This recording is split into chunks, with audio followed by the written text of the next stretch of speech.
Joana M. Plasencia Barrera es doctora en Ciencias Sociales en el Centro Universitario de Ciencias Sociales y Humanidades CUSH, maestra en Educación y Expresión para las Artes por el CUAD, licenciada en Artes Visuales y Ciencias del Delito, ambas por la UNAM.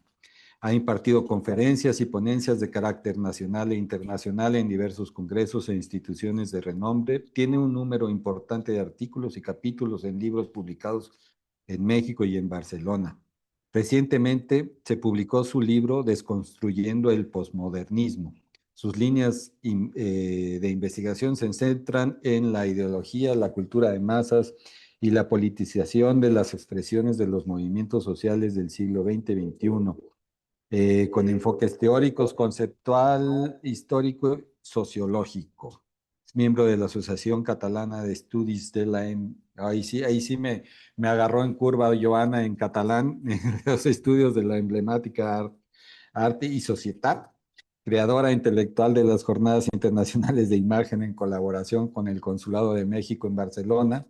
Ha organizado diversos eventos socioculturales para México y el extranjero.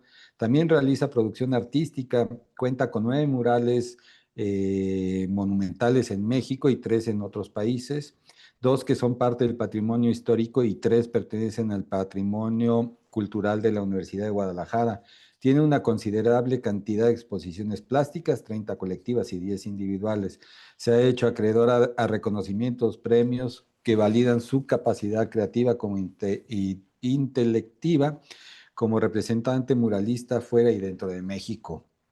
Asimismo, cuenta con diversos cursos diplomados, entre los que destacan la Quinta Escuela de Verano Conceptual Iberoamérica en Historia Conceptual, Cuerpo y Vida entre Naturaleza y Política, Colegio de México 2022, curso de Luchas y Memoria en Arte Latinoamericano, Claxo, Diplomado de Derecho Cultural y Social Local y Global, Instituto Nacional de Estudios de Derecho Cultural e INDEC 2020, Diplomado en Mercado Político, Instituto de Cultura Workcloud 2014. Ha impartido clases a nivel medio superior y licenciatura. Es proactiva, sabe trabajar en equipo y está en disposición de aprender, colaborar con nuevos proyectos.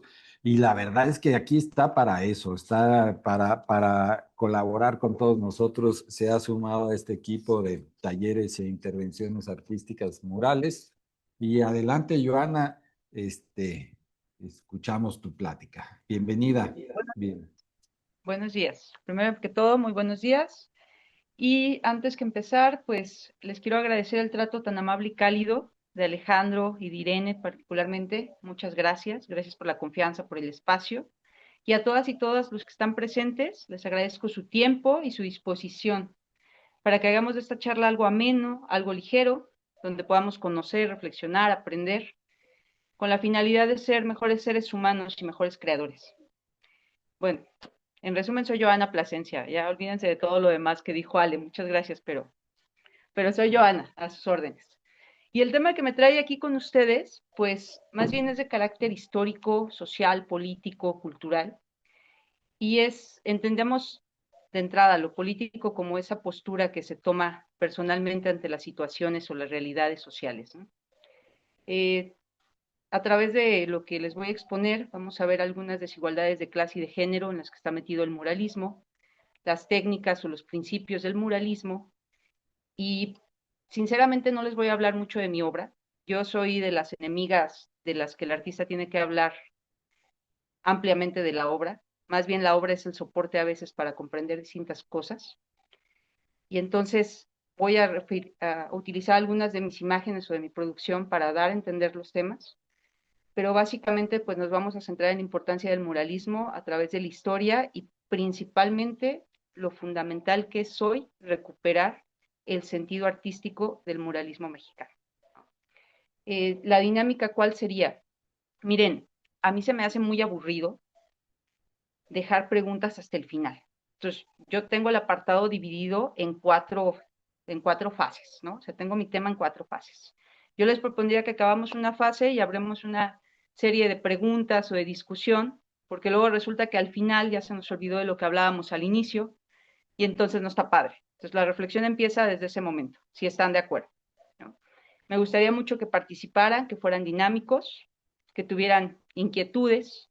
Obvio, seguramente tendremos algunos puntos de vista distintos, en otros podemos coincidir, pero eso es lo que hace rico las temáticas. Entonces, si están de acuerdo, pues vamos trabajando, ¿va?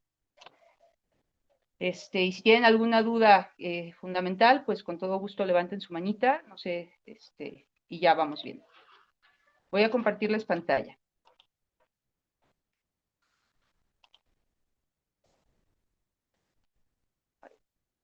Ahí está. Bueno, la charla de hoy se titula El muralismo y la reivindicación histórica. ¿De qué va? Pues los enfoques que vamos a tomar van a ser los históricos, sociales, político, cultural e ideológico. Y vamos a evidenciar a través de esto, disculpen al gato de fondo, las desigualdades de clase, las de género y las causas sociales, y los fundamentos del muralismo y su relevancia actual. ¿De qué premisa parto? Pues parto de una premisa que para mí es sustantiva, que es el conocimiento es más bien la puerta a la conciencia para sí. ¿Qué diferencia existe entre la conciencia para sí o la conciencia en sí? La conciencia en sí es personal y la para sí es de uno para con toda una cuestión colectiva o social. Y porque al final esta conciencia es la que nos permite observar con criterio la realidad, lejos de interpretaciones o intereses personales. Y es ese mismo conocimiento el que nos impulsa a ser artistas activos política, social y culturalmente. Y nos hace contribuir con otros para mejorar nuestras condiciones de vida, las condiciones colectivas. Y siempre he creído que si los acontecimientos históricos se contrastan con los acontecimientos del presente, se comprenden más las causas, las luchas, la importancia de la cultura y del arte. Y si la teoría se aterriza, se reduce siempre la complejidad tanto en la praxis como en la técnica. Bueno, ¿de qué hablamos cuando nos referimos al muralismo? Pues de algo bien sencillo, pero ampliamente simbólico. Es la única corriente artística mexicana. Llevamos un siglo sin que México produzca otra corriente artística. El muralismo es una corriente que surge en México, que impacta en América Latina y que impacta en Occidente. Es el movimiento de vanguardia de la Revolución Mexicana. ¿Y qué va a pasar con el muralismo? El muralismo va a ser ese elemento del arte que se va a sumar como un elemento de culturización para los fines sociales y educativos. Y va a trasladar al artista de ser un creador a ser un agente político. Y va a generar la ruptura del arte dominante. Estamos hablando de inicios del siglo XX. ¿Sí? ¿Qué es el muralismo? ¿O por qué es el muralismo? Bueno, el muralismo es una corriente. ¿Y qué diferencia una corriente de un estilo? Nosotros en las vanguardias conocemos estilo, el dadaísmo, el surrealismo y cuanto más. La diferencia con una corriente, y por qué se la denomina corriente, es porque va a tener creencias, conceptos, métodos y principios. Estos cuatro elementos lo que van a hacer es pretender argumentar y comprender las cosas y los fenómenos de las realidades que están aconteciendo en el momento que surge el muralismo. El muralismo como creencias tiene la idea de que el arte puede ser un elemento sustantivo para cambiar la realidad social o influenciar al espectador para que éste pueda ver y conocer un poco de su historia y educarse a través de lo visual. El muralismo tiene una creación de conceptos también, que van desde cuestiones técnicas hasta cuestiones totalmente teóricas, que eso es muy interesante en el muralismo. El muralismo en sí, bueno, el primer concepto sería muralismo, y vamos a tener conceptos que se van a desarrollar como piroxilina en el campo técnico, vamos a tener individualismo, creación, una serie de conceptos que van a funcionar en torno a la corriente muralística. Y va a tener métodos, un método que va a estipularse en el manifiesto que sacaron el sindicato de pintores y escultores, y también va a tener métodos en las técnicas y principios que van desde la visión del arte hasta la visión del creador y hasta la visión social. Por eso es una corriente. ¿Qué es lo diferente a un estilo? Bueno, el estilo no contiene ninguno de estos atributos y más que nada es el gusto y es algo que es imperdurable. No sabemos si va a continuar, si se va a acabar y la corriente es continua, la corriente siempre sigue. En ese sentido, el muralismo mexicano va a surgir en 1921 y principalmente se va a buscar difundir los valores de la nueva nación. Va a ser el vínculo directo con la sociedad y va a transmitir la estructura estético-política y social-cultural del país. ¿Cuál es el contexto en el que surge el muralismo? El previo contexto, porque si no, no podemos entender la raíz. Por ejemplo, pues al ser el muralismo una consecuencia o un efecto de la Revolución Mexicana, nosotros vamos a venir de una división de clases muy fuerte, de un alto grado de analfabetismo en la población, de una falta de derechos sociales, de la proliferación ideológica que se dio con las disputas revolucionarias y de la construcción del Estado moderno a partir de la Constitución de 1917. Entonces se va a empezar a buscar una identidad nacional y ya tendremos para el muralismo unos antecedentes creativos muy sustantivos que a veces se nos olvidan. Me imagino que la mayoría ubica quién es José Guadalupe Posada, el grabador de las Catrinas, ¿no? Y siempre cuando nos lo enseñan, pues es el que hizo las Catrinas, y el ícono y la referente de Día de Muertos, la Catrina. Pero Posada hizo más que eso. Posada es el primer creador en México que ni siquiera era un artista, ni siquiera, o sea, era un impresor, que se dedicó a hacer una serie de caricaturas y de secuencias para evidenciar las desigualdades del porfiriato, para defender lo que era la lucha por la tierra y la lucha por las cuestiones sociales. Es el primero que lleva lo que viene siendo el realismo de alguna forma caricaturesca, de alguna forma ligera o haciendo referencias con las Catrinas, pero ese realismo social lo plasma en las placas, llámese de grabado, de madera o de metal o de piedra. Un ejemplo que a mí me gusta mucho de Posada es esa imagen que ustedes están viendo, donde la cruz, porque una de las finalidades del arte es concientizar. Entonces, Posadas, cuando empieza a hacer gráfica, empieza a reflejar o utilizar elementos que ya estaban en la psique de la población para trasladarlos. Un ejemplo muy concreto es la cruz, y en el sombrero del que está crucificado, si se percatan, es un campesino. Y a la copa del sombrero dice clase obrera, un concepto que aún no estaba muy difundido en México. Y en esa misma imagen se ve a la clase pobre, más baja, precisamente, vamos, rezando, invocando a la cruz. Y es como una alegoría precisamente a lo que hacía la creencia y la religión por sobre lo que eran los principios o las necesidades básicas de la población. Entonces, digamos que ese antecedente de la conciencia social en el arte lo podemos encontrar en Posada. Y Posada no lo hacía con esos fines de producir arte, no los hacía con el fin estético, lo hacía con la finalidad de concientizar de manera colectiva. Acordémonos que en ese periodo había más del 80% de la población era analfabeta y nadie tenía acceso básicamente a los elementos de culturización. Entendidos los elementos de culturización como las artes, todas las disciplinas, escultura, música, pintura, a la educación. Y ese principio viene de él. ¿Qué va a pasar cuando surge el muralismo? El muralismo va a tener dos etapas. La primera etapa se va a dar en 1921 y la segunda es en 1923. En 1921 va a sumar a los elementos que es educar e instruir a la población y dar a la población ese sentido de nacionalismo y de indigenismo que fuera de las raíces del pueblo mexicano. Esto va a surgir precisamente con el proyecto educativo que va a sacar Vasconcelos cuando se forma la Secretaría de Educación Pública. Pero esto no hubiese sido posible si no hubiese existido lo que viene siendo Álvaro Obregón en la presidencia, ya que él fue el que permitió precisamente la creación de la Secretaría de Educación.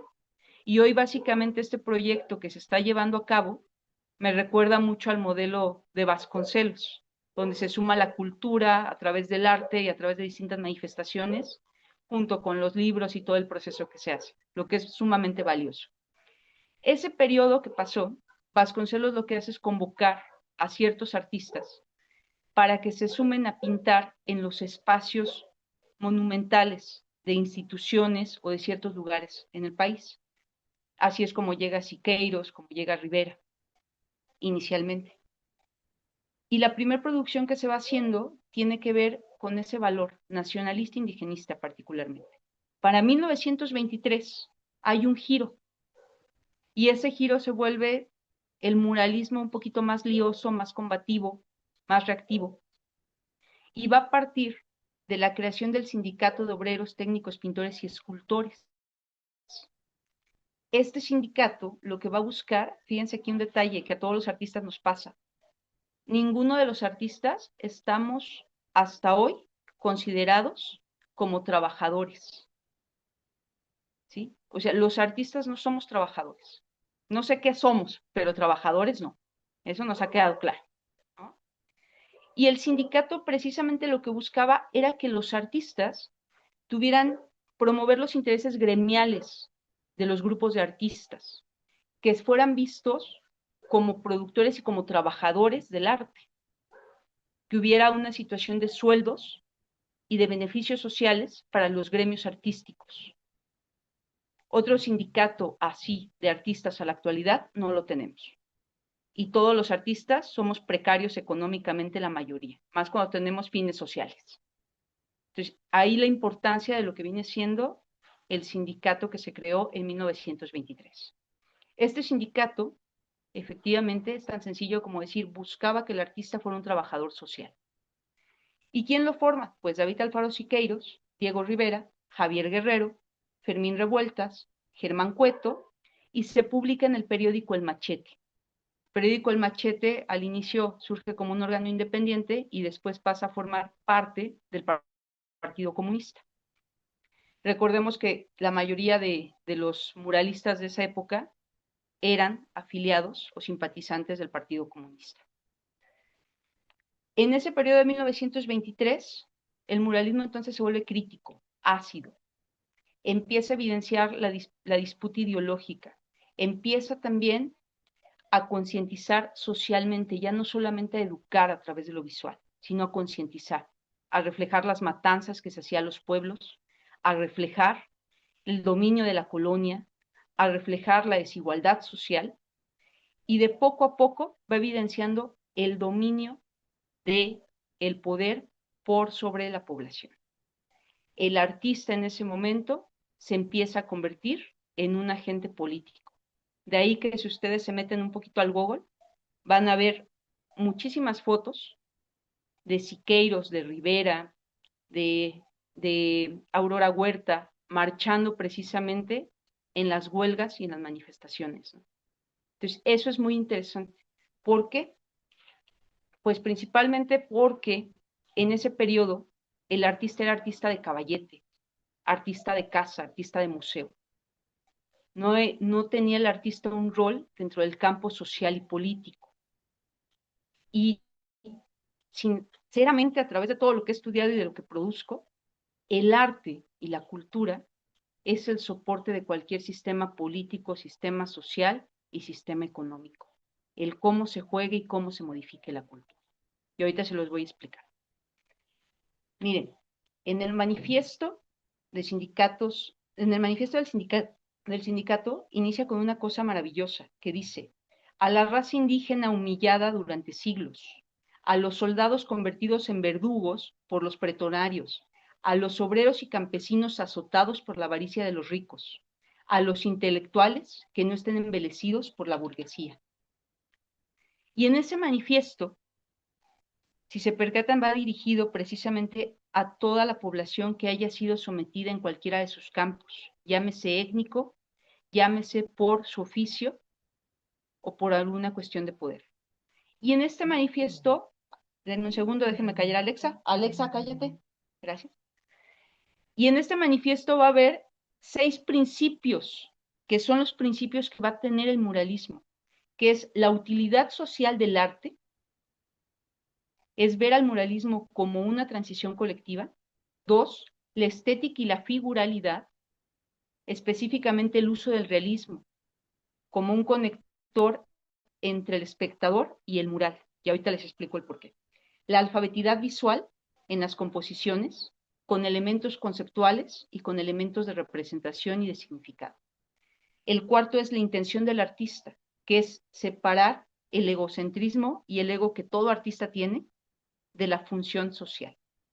El quinto, la perdurabilidad de la obra, a través de la utilidad de ciertas técnicas y materiales que permitan que la obra continúe.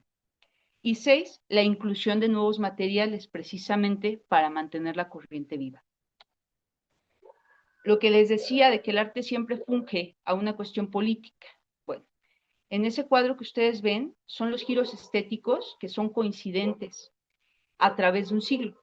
Ejemplo, el muralismo, la revolución empieza en 1910 y vamos a tener el surgimiento del muralismo en 1921, el giro político en 1923, y va a haber un punto de continuidad en el Estado moderno que se va a estar formando hasta 1946.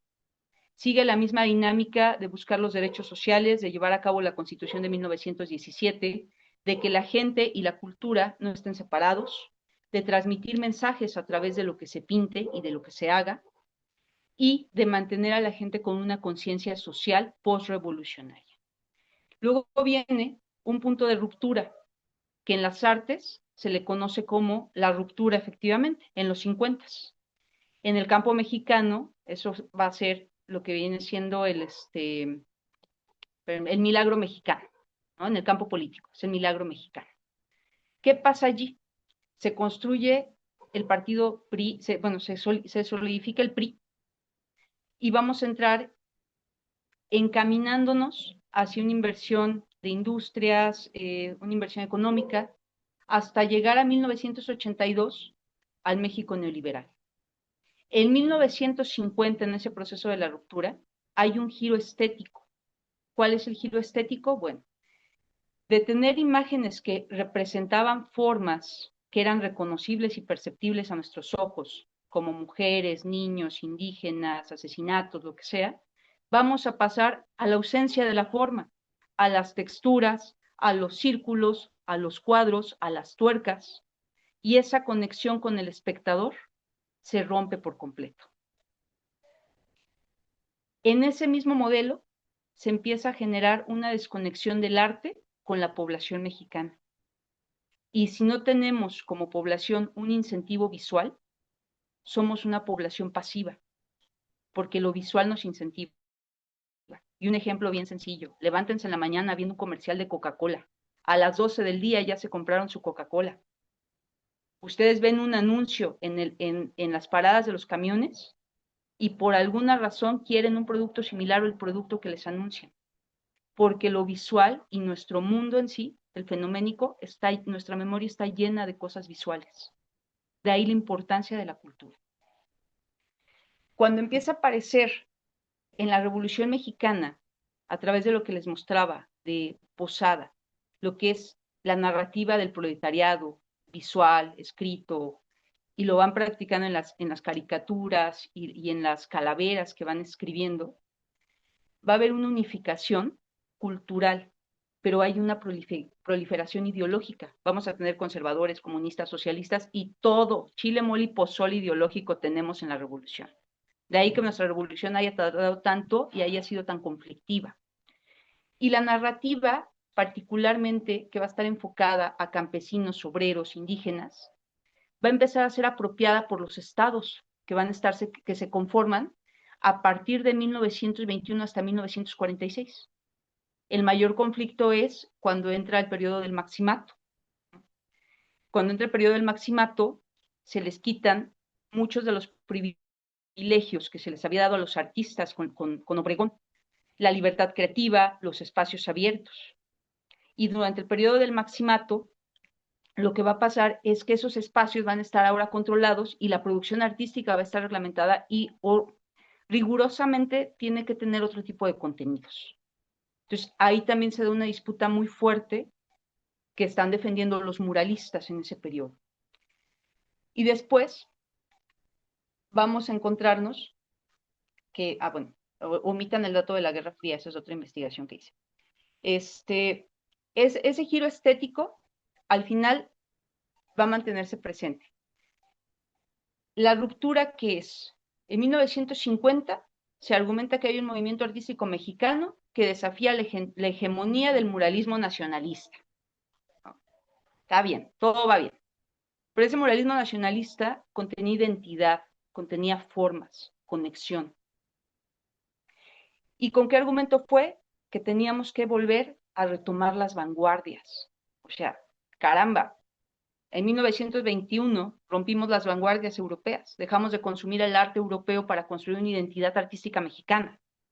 Y ahora resulta que con lo que viene siendo la ruptura, es necesario que México vuelva a consumir vanguardias occidentales, ¿no?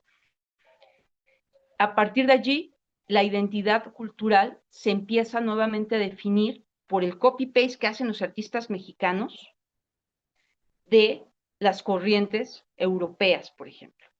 Y entonces ahí vamos a encontrarnos obras de José, dato, no tengo nada contra esos artistas, pero no me gustan. Es muy juicio mío, sí, no me gustan por mis objetivos, pues. Por ejemplo, José Luis Cuevas. Ustedes ven una escultura y de verdad se parece a los alfaritos que hicieron aquí en Jalisco, ¿no? No tiene mayor sentido ni mayor conexión. Nos vamos a pasar, no sé, a Felgueres, con sus texturas, con sus formas monumentales, algunas, por ejemplo, están en Tlatelolco, y no te conectan y no te transmiten absolutamente nada. Es como ver en la pared un cuadro con un punto rojo y un punto negro y dejarle la responsabilidad al espectador. Imagínese qué es. A diferencia de si vemos un cuadro, llámese de Siqueiros o de Rivera, o algún cuadro que tenga una forma real. Es como si le preguntaran a la que hizo los libros de Harry Potter después de leerse toda la saga, oye, ¿qué quisiste decir en tus libros? O sea, es así, el arte es así. En ese periodo se van a incorporar las influencias internacionalistas, el expresionismo abstracto, el informalismo, y otra vez se bifurca la ideología y la identidad mexicana en el arte. Y se argumenta que es un necesario porque el arte tiene que pasar a la modernidad. Ahí dejemos esas comillas, ahorita entro en ello. En ese campo o en ese contexto, en lo político tenemos el milagro mexicano, que es precisamente cuando empieza a conformarse el partido, cuando vamos a tener a Miguel Alemán de presidente, a Adolfo Ruiz Cortines, a Adolfo López Mateos, a Gustavo Díaz Ordaz. Y precisamente va a ser un periodo en el que se van a dar muchísimas huelgas. ¿Por qué? Porque aunque hay mayor crecimiento industrial, también hay mayor descuido para las poblaciones rurales. Entonces hay un conflicto de intereses. Si nosotros pasamos a ver los murales que se creaban antes, podemos ver a indígenas, podemos ver a campesinos luchando por sus derechos, en marchas, en unidad, en colectividad, ta.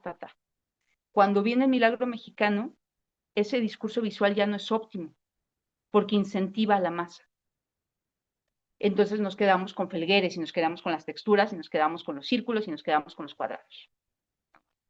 Es un ejemplo.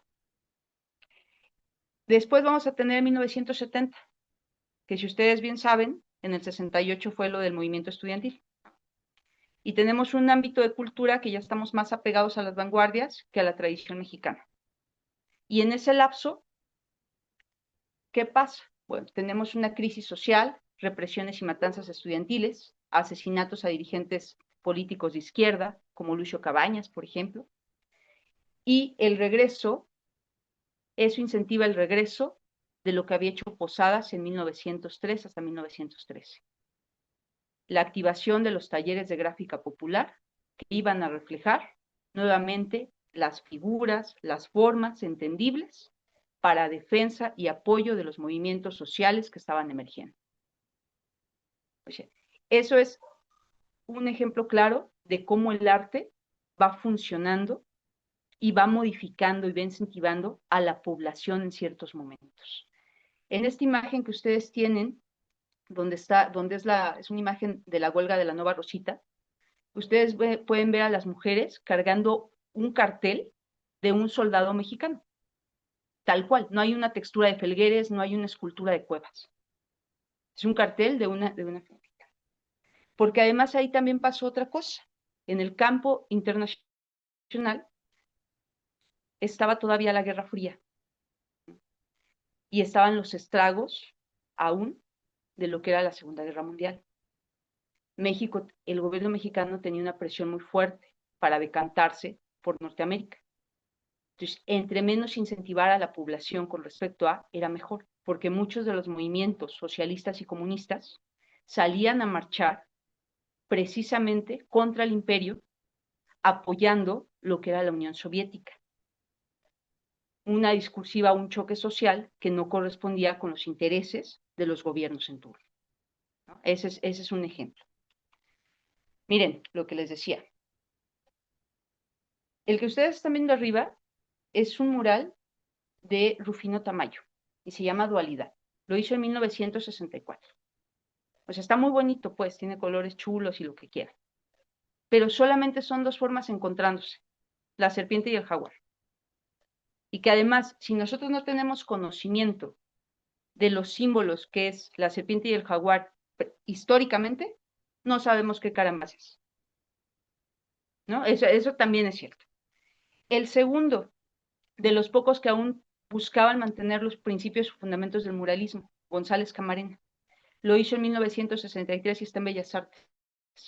Todavía se observan, visto la obra así, del lado izquierdo, está precisamente un campesino atravesado con cuerdas, parado al lado, y una mujer de espadas que tiene latigazos en las piernas, y una cruz derrumbada, y cosas y simbolismos que eran más acuerdo a las luchas sociales que aún existían en el país. De uno y al otro en una observación objetiva, pues el primero uno dice, está bonito, ¿no? Le quedó bonito al Tamayo, al Rufino Tamayo. Pero el segundo tiene todo un contenido más profundo, que de alguna manera indigna. Por ejemplo, ahora, pasando a las desigualdades. ¿Por qué el arte o la cultura y particularmente el muralismo nos ayuda a evidenciar esto? Bueno, como ya les comentaba, había un grado alto de analfabetismo, entonces había una desigualdad primaria que era la de clase. ¿Quiénes tenían acceso al arte a inicios del siglo XX? Los únicos que tenían acceso al arte era la aristocracia, y era un privilegio poder pintar, tener un caballete y dedicarte a algo artístico. La clase bajo trabajadora con sus jornadas, que eran de 12 a 16 horas al día, ¿en qué momento iban a poder crear, trabajar, o cómo iban a tener los recursos para comprarse un pincelito o un óleo o algo para crear? Tampoco tenían el conocimiento de la cultura. Entonces, el arte en ese momento era un arte elitista, porque solamente unos pocos lo podían hacer y crear. Y ese arte se quedaba en los espacios de la clase alta y no bajaba a lo que era la población más vulnerable. Las jornadas laborales, ¿cómo afectaban? Pues afectaban mucho, porque simplemente una jornada de 14, 16 horas, ¿en qué momento tienes tiempo libre para el ocio, el disfrute o el goce de la cultura? Hoy las jornadas que tenemos incluso, aunque son más reducidas, la realidad es que el traslado y el transporte le suman bastante tiempo a las jornadas laborales. Y no nos da tiempo del ocio, de la recreación, y no nos da tiempo de la culturización. Que eso es un elemento fundamental, y eso hace una diferencia entre el arte y la clase. ¿Cómo se va a relacionar la cultura con la clase? De maneras muy sencillas. La cultura se va a producir para el sector que pueda consumirlo y para el sector que sea necesario y óptimo, se le van a dar códigos y simbolismos a través de la cultura. En las desigualdades, ¿cómo lo podemos ver? El muralismo tiene una cosa, yo amo el muralismo, pero hay algo que sí fue muy, muy feo. Hubo una desigualdad de género en el muralismo, muy, muy marcada. Pero entendamos también el porqué. Cuando estamos hablando de dónde viene la revolución, que es el porfiriato, la mayoría de revistas, libros y todo lo que había era para codificar los roles de género, tanto del hombre como de la mujer. Se les enseñaba a vestir, actitudes, comportamientos y las actividades que estaban destinadas para ellas. Particularmente eran actividades sutiles. Si eran mujeres de la aristocracia o de la burguesía, pues podían pintar en caballete. Si eran, si eran mujeres, podían cocinar, coser, dirigir la casa, entre comillas, cuidar a los niños. Y esa codificación de esa estructura, pues es totalmente histórica. Les comento que tenemos la revista de imagen comunitaria, de identidad comunitaria, que es una revista que la estamos haciendo aquí en la Dirección General para ustedes. Y la idea es que también participen, pues es para ustedes y de ustedes, no tanto con sus carpetas, sino también en este diálogo académico, ¿no? La idea es que sea un medio de comunicación entre nosotros y ustedes y también que sea pues un espacio para capacitarnos un poquito más. Dante, ¿querías comentar algo? Hola, sí, muchas gracias. Sí, muy interesante, muy importante. Nada más, bueno, en lo que se vuelve a integrar la compañera. Ajá. Muy importante el contexto internacional para los fenómenos artísticos en países como el nuestro. Eso que se llama la ruptura, que se conoce como la ruptura con estos personajes contra los que yo sí tengo algo, no solamente estético como José Luis Cuevas y algunos de esos personajes, pues son promovidos por intereses políticos, ¿no?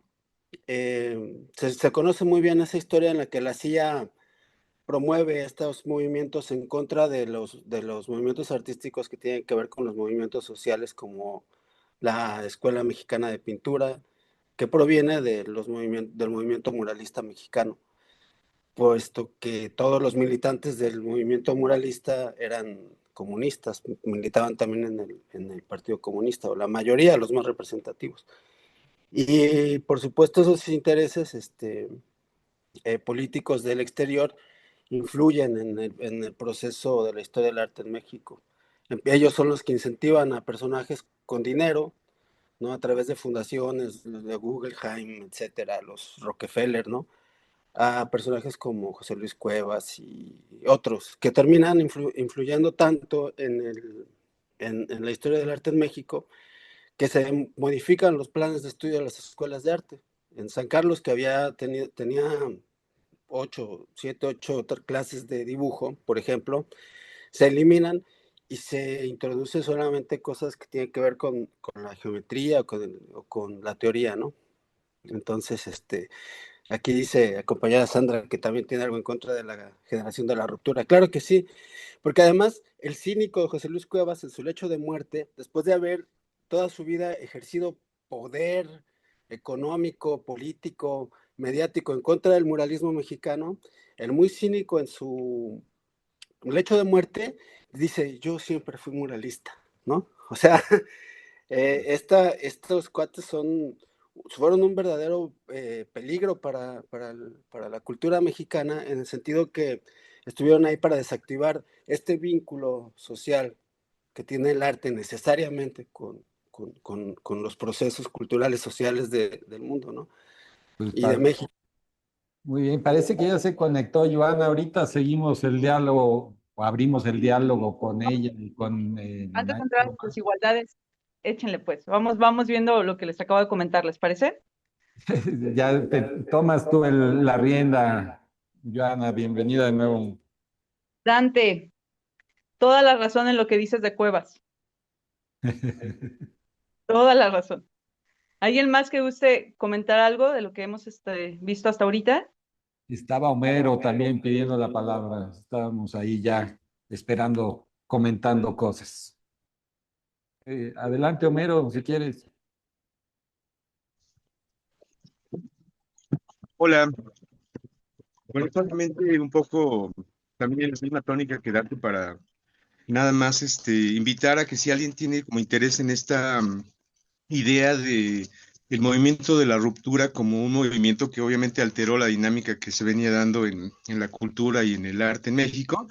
Hay un libro muy interesante de una doctora que se llama Shifra Goldman, que se llama Pintura Mexicana Contemporánea en Tiempos de Cambio, y lo que ella hace es una investigación donde documenta cómo a través de organismos culturales y económicos de Estados Unidos, comenzaron a ejercer una presión directa y figuras justamente como José Luis Cuevas y Tamayo sirvieron como banderas. Y bueno, no solamente fue un movimiento, un cambio en lo estético, sino que había detrás de sí pues esta parte ideológica económica, en donde se comenzó a impulsar el abstraccionismo para romper esta dinámica del nacionalismo y todo el vínculo con, pues desde luego, el comunismo, el socialismo.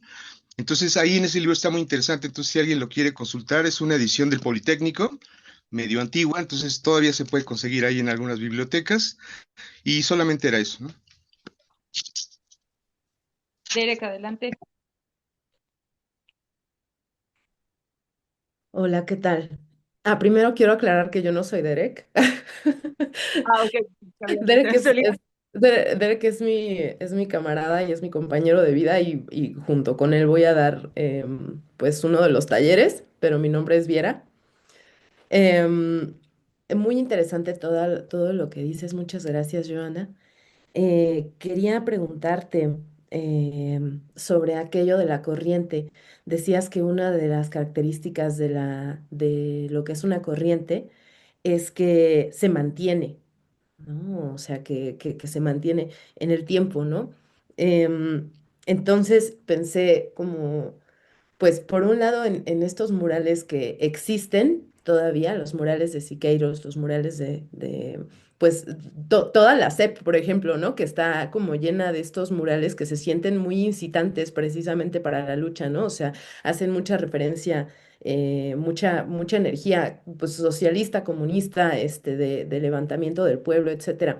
Y ahora pues muchos de estos murales en distintas partes pues, del país se sienten y se ven como algo viejo, ¿no? Para los ojos de, pues, los turistas, por ejemplo, que vienen aquí y que los ven y pues que se siente así como de, pues es algo que pasó, ¿no? O sea, el levantamiento pasó, se presenció y pues ahí está como si fuera una pintura rupestre del pasado, ¿no?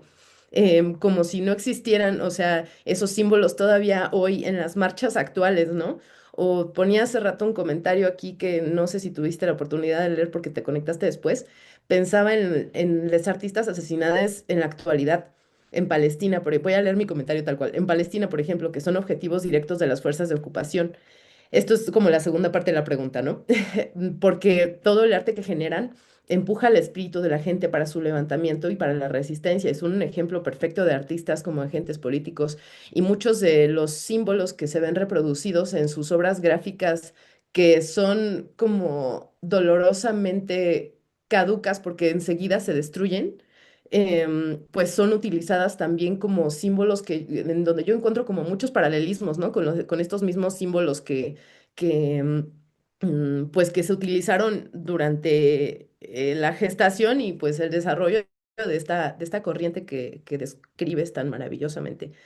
Entonces, pues eso, como cómo pasan a ser estos símbolos como por los intereses políticos de la actualidad y desde esta generación y de ruptura, o sea, desde esta ruptura que señalas del PRI, pues cómo eso también se mantiene, ¿no? O sea, bueno, no sé, tal vez mi pregunta es como muy abierta o muy ambigua, pero pues ya tú elegirás qué tomar de lo que acabo de decir para desarrollarlo, ¿no? Que supongo que ibas a desarrollarlo de cualquier manera, pero pues bueno, eso es como lo que me resonó. Y otra cosa es que, bueno, un detalle nada más, que pues toda la onda de Vasconcelos es como un arma de doble filo, ¿no? Por un lado, pues sí, hubo como o sea, como que partimos siempre de una cosa problemática que genera después cosas más problemáticas, ¿no? O sea, por un lado sí, Vasconcelos estaba interesado en educar e instruir a la población, pero por otro lado, pues también yo entiendo que quería erradicar, pues, y muchísimo, pues, de las lenguas indígenas, por ejemplo, ¿no? Y pues también encuentro paralelismos entre, pues, siento que todo lo que explicas también resuena en otras artes, ¿no? Por ejemplo, la poesía o la literatura. Este, eso. Bueno, ya me voy a callar y voy a escuchar lo que tienes que decir. Gracias. Muchas gracias, Viera. Bueno, mira, por ejemplo, Vasconcelos, hablamos de dos etapas de Vasconcelos, ¿no? La primera, que es totalmente nacionalista, donde va construyendo, trata de, incluso su texto, el de la raza cósmica. Y luego vamos a tener un Vasconcelos que nos vuelve nazi, o que está a favor del nazi. Entonces, ahí tenemos una dualidad que ya es el personaje. Sin embargo, lo que nos deja con la Secretaría de Educación son cosas beneficiosas dentro de los derechos sociales, particularmente a favor de la población. Digo, tampoco lo hizo muy bien cuando imprimió los clásicos y los mandó a las comunidades cuando ni siquiera sabían todavía el abecedario, ¿no? O sea, ahí hay pues, formas que se intentaron, pero no funcionaron. El modelo de Vasconcelos fue tomado del modelo que se aplicó en la Unión Soviética con Lunacharsky, precisamente. Y ese modelo de generar el arte y la educación en distintos niveles y llegar a distintos estratos, que fuese rurales y que fuesen urbanos, precisamente viene del modelo de Anatoly Lunacharsky, el que fundamentó la Unión Soviética después de la Revolución. Pero sí, Vasconcelos es un tema aparte él como sujeto. Y la dualidad de las cosas siempre, porque al final, yo te voy a decir una cosa muy personal, o sea, a veces no importa quién está en el poder, si es izquierda o derecha, lo que importa es cómo lleven las riendas de las cosas y el beneficio que quieran generar a la población, sinceramente. O sea, a veces es más intereses de poder, si gana el interés de poder por sobre el beneficio social, cualquier iniciativa que haya emergido o que traiga arrastrándose, se va a desvirtuar. Y eso hay que tenerlo presente, ¿no? Y al final la educación, junto con el arte, son elementos de culturización que sirven para generar los ejes ideológicos de una sociedad o de una población. Un ejemplo muy rápido. Cuando fue la Revolución Rusa y se hace toda esta dinámica, ellos manejan un solo eje ideológico, que es el comunismo, en el arte, en la educación, en todo.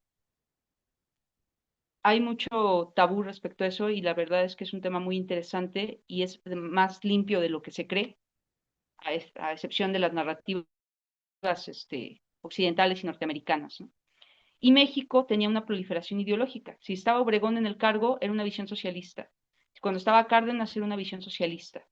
Cuando de repente ya nos llegan otro tipo de gobiernos, tienen una visión más conservadora, tienen una visión más capitalista, más neoliberal, y eso va modificando los ejes ideológicos que se van a promover tanto en la educación como en las artes. De ahí, por ejemplo, algo que decías, ¿no? Ven más, incluso lo voy a conectar con lo que mencionaba Homero del libro este. En 1950, esto de la ruptura, a nivel mundial, se generó algo que se llamaban los Congresos por la Libertad de la Cultura. Estos Congresos por la Libertad de la Cultura supuestamente habían surgido en Francia, supuestamente. A los 10 años se descubrió que habían sido patrocinados e impuestos por Norteamérica. El objetivo de los Congresos por la Libertad de la Cultura, que era las investigaciones en las universidades, las artes, la literatura, todo aquello que fuese elemento de culturización hacia la sociedad, tenía que salirse de la discursiva comunista o socialista y llevarnos a un sentido más de individualidad. Seguramente la mayoría de ustedes han escuchado a Foucault, Michel Foucault, ¿no? Este super posmoderno, teórico super posmoderno. Bueno, Foucault, por ejemplo, trabajaba para Norteamérica, y eso yo lo tengo documentado en un libro, por ejemplo. O sea, trabajaba para Norteamérica y le dio todo el giro discursivo a la filosofía. En vez de ser una filosofía centrada en lo colectivo, en lo social que traíamos arrastrando, se nos convierte en una filosofía más individualista, más del poder totalizador y no del poder por corrientes o por posturas ideológicas. Entonces, eso también es una consecuencia que va a rebotar en México. Y tenemos una visión, una influencia que se ha hecho más fuerte con el neoliberalismo. Eso fue después, bueno, en América, después del golpe de Estado en Chile, y en México en el 82, ¿no? A partir de allí tenemos una visión social que es individual, totalmente individual, se ha desprendido lo colectivo, y al hacer eso hay una negación incluso a nuestra propia historia y a nuestras raíces. Cuando vienen extranjeros aquí, pues ellos pueden ver eso de una manera, si tú quieres, rupestre, como bien mencionas, ¿no? La realidad es que cuando se habla de que una corriente va a continuar y que es perdurable, no quiere decir que se mantenga lo mismo, sino más bien que esa corriente se va adaptando y a los tiempos, a las tecnologías, a las innovaciones y al desarrollo social. Hay cosas que continúan y hay cosas que se tienen que ir recodificando, ¿no? Cuando se habla de continuidad, se habla de eso, ¿sí? Y esas obras muralistas, te voy a ser franca, solamente México tiene esa cantidad de murales. Y México tiene el mural más grande del mundo, el que hizo Siqueiros en el Poliforum. Son 2.400 metros de mural. O sea, es una cosa maravillosa. Y lo importante es que sigamos generando las cuestiones. Ah, mira, lo que acaban de comentar, que en la sociología fuerzas meten a Foucault, claro, porque vino un giro estético que se dio a partir de esta cuestión de la cultura por la paz, de los congresos. Y ese giro estético, aprovechando el resentimiento de ciertos comunistas o socialistas y de toda la difusión que se hizo con respecto a la Unión Soviética, aprovecharon para girar los enfoques en la filosofía, los enfoques en la política. Hoy no hay una escuela, por ejemplo, que te enseñe a profundidad a Marx, a Lenin o a alguno de los pensadores de la sociología, del comunismo, o algunos del pensamiento ay, se me fue la palabra, ahorita se las digo. La mayoría hoy consumimos de índole neoliberal, por ejemplo. Entonces, ahí hay muchos giros. Ese es el detalle. Y la doctrina, pues sí, es una forma en la que llegó el conocimiento. Pues por eso. Y bueno, otro detalle. No todo lo que está en un muro es muralismo, ¿eh? O sea, yo me he aventado unas discusiones bien profundas con un doctor, que es colega mío, amigo, donde me dice que las pinturas rupestres son muralismo. Pues claro que no, porque no se hicieron con esa finalidad. Su finalidad era mística, era mágica, y no tenían esa visión que el muralismo sí tuvo, que era ese eje político, social, ¿no? Tampoco la Capilla Sixtina es un mural, porque es más bien arte sacro el que está representado allí, y no está en la temporalidad de lo que es la corriente muralista como tal, y ni tiene ninguno de los principios del muralismo. Podría tener dos, pero no tiene ese compromiso social, por ejemplo. Bueno, seguimos a la segunda parte, ¿les parece? Empezábamos en las desigualdades de género. O sea, el muralismo también viene a representar para la mujer una ruptura muy importante. Miren, de las primeras muralistas está Aurora Reyes, ¿no? Y la primera muralista que tuvo que llegar y ser el ícono mexicano tenía que haber sido María Izquierdo, por ejemplo. No pasó. Pero, ¿qué hay atrás de ello? Bueno, todas las imposiciones que se habían hecho y las codificaciones que traíamos arrastrando, de que la mujer prácticamente era aquella de lo sutil, del cuidado, por lo mucho la pintura del caballete, pues obviamente generó que el espacio, la visión de lo masculino, entendido lo masculino como lo que es fuerte, lo que puede, ellos eran los que podían estar en el espacio público, montados en los andamios, haciendo cosas monumentales. Y el sistema, más bien la cultura patriarcal que arrastramos en México, conlleva también a que ese dominio se haya dado en lo que conocemos como los tres grandes. Ustedes le pueden preguntar a cualquier mexicano y te va a mencionar de muralistas a Siqueiros, a Orozco y a Rivera. Y todos los demás se los pasaron por alto. Y de las mujeres ni hablar. Hasta hace poco se ha estado recobrando la memoria de las mujeres muralistas, ¿sí? Obviamente, entre la masculinidad y el conocimiento técnico, se hizo una hegemonía, un dominio demasiado fuerte por sobre los nuevos productores y más por sobre las mujeres. Si uno como muralista sentía, no sé, Siqueiros o sentía Rivera que tú no estabas preparado todavía para pintar, no podías hacer el mural tú, por ejemplo. Y si eras mujer y si ellos no te avalaban y te decían que ya tenías la capacidad para hacer un mural, pues simple y sencillamente no se llevaba a cabo. Entonces también por eso fue tan cerrado y tan controlado el sistema del muralismo. A eso le sumamos que dentro del muralismo vamos a ver que en instituciones grandes y centralizadas, obras particularmente de hombres y las obras de mujeres a lo largo del siglo fueron relegadas a espacios pequeños, llámense en los estados, en las provincias, en los mercados, en los balnearios. Pero no hay obras de mujeres en ese periodo en instituciones que hayan sido significativas para la construcción de México. Y eso hay que tenerlo muy, muy presente. Por ejemplo, en ese, déjenme ver dónde está, acá. Ese tono de desigualdades también se va a representar en la representación, también va a estar en la representación y el simbolismo que se hace en el muralismo sobre los géneros.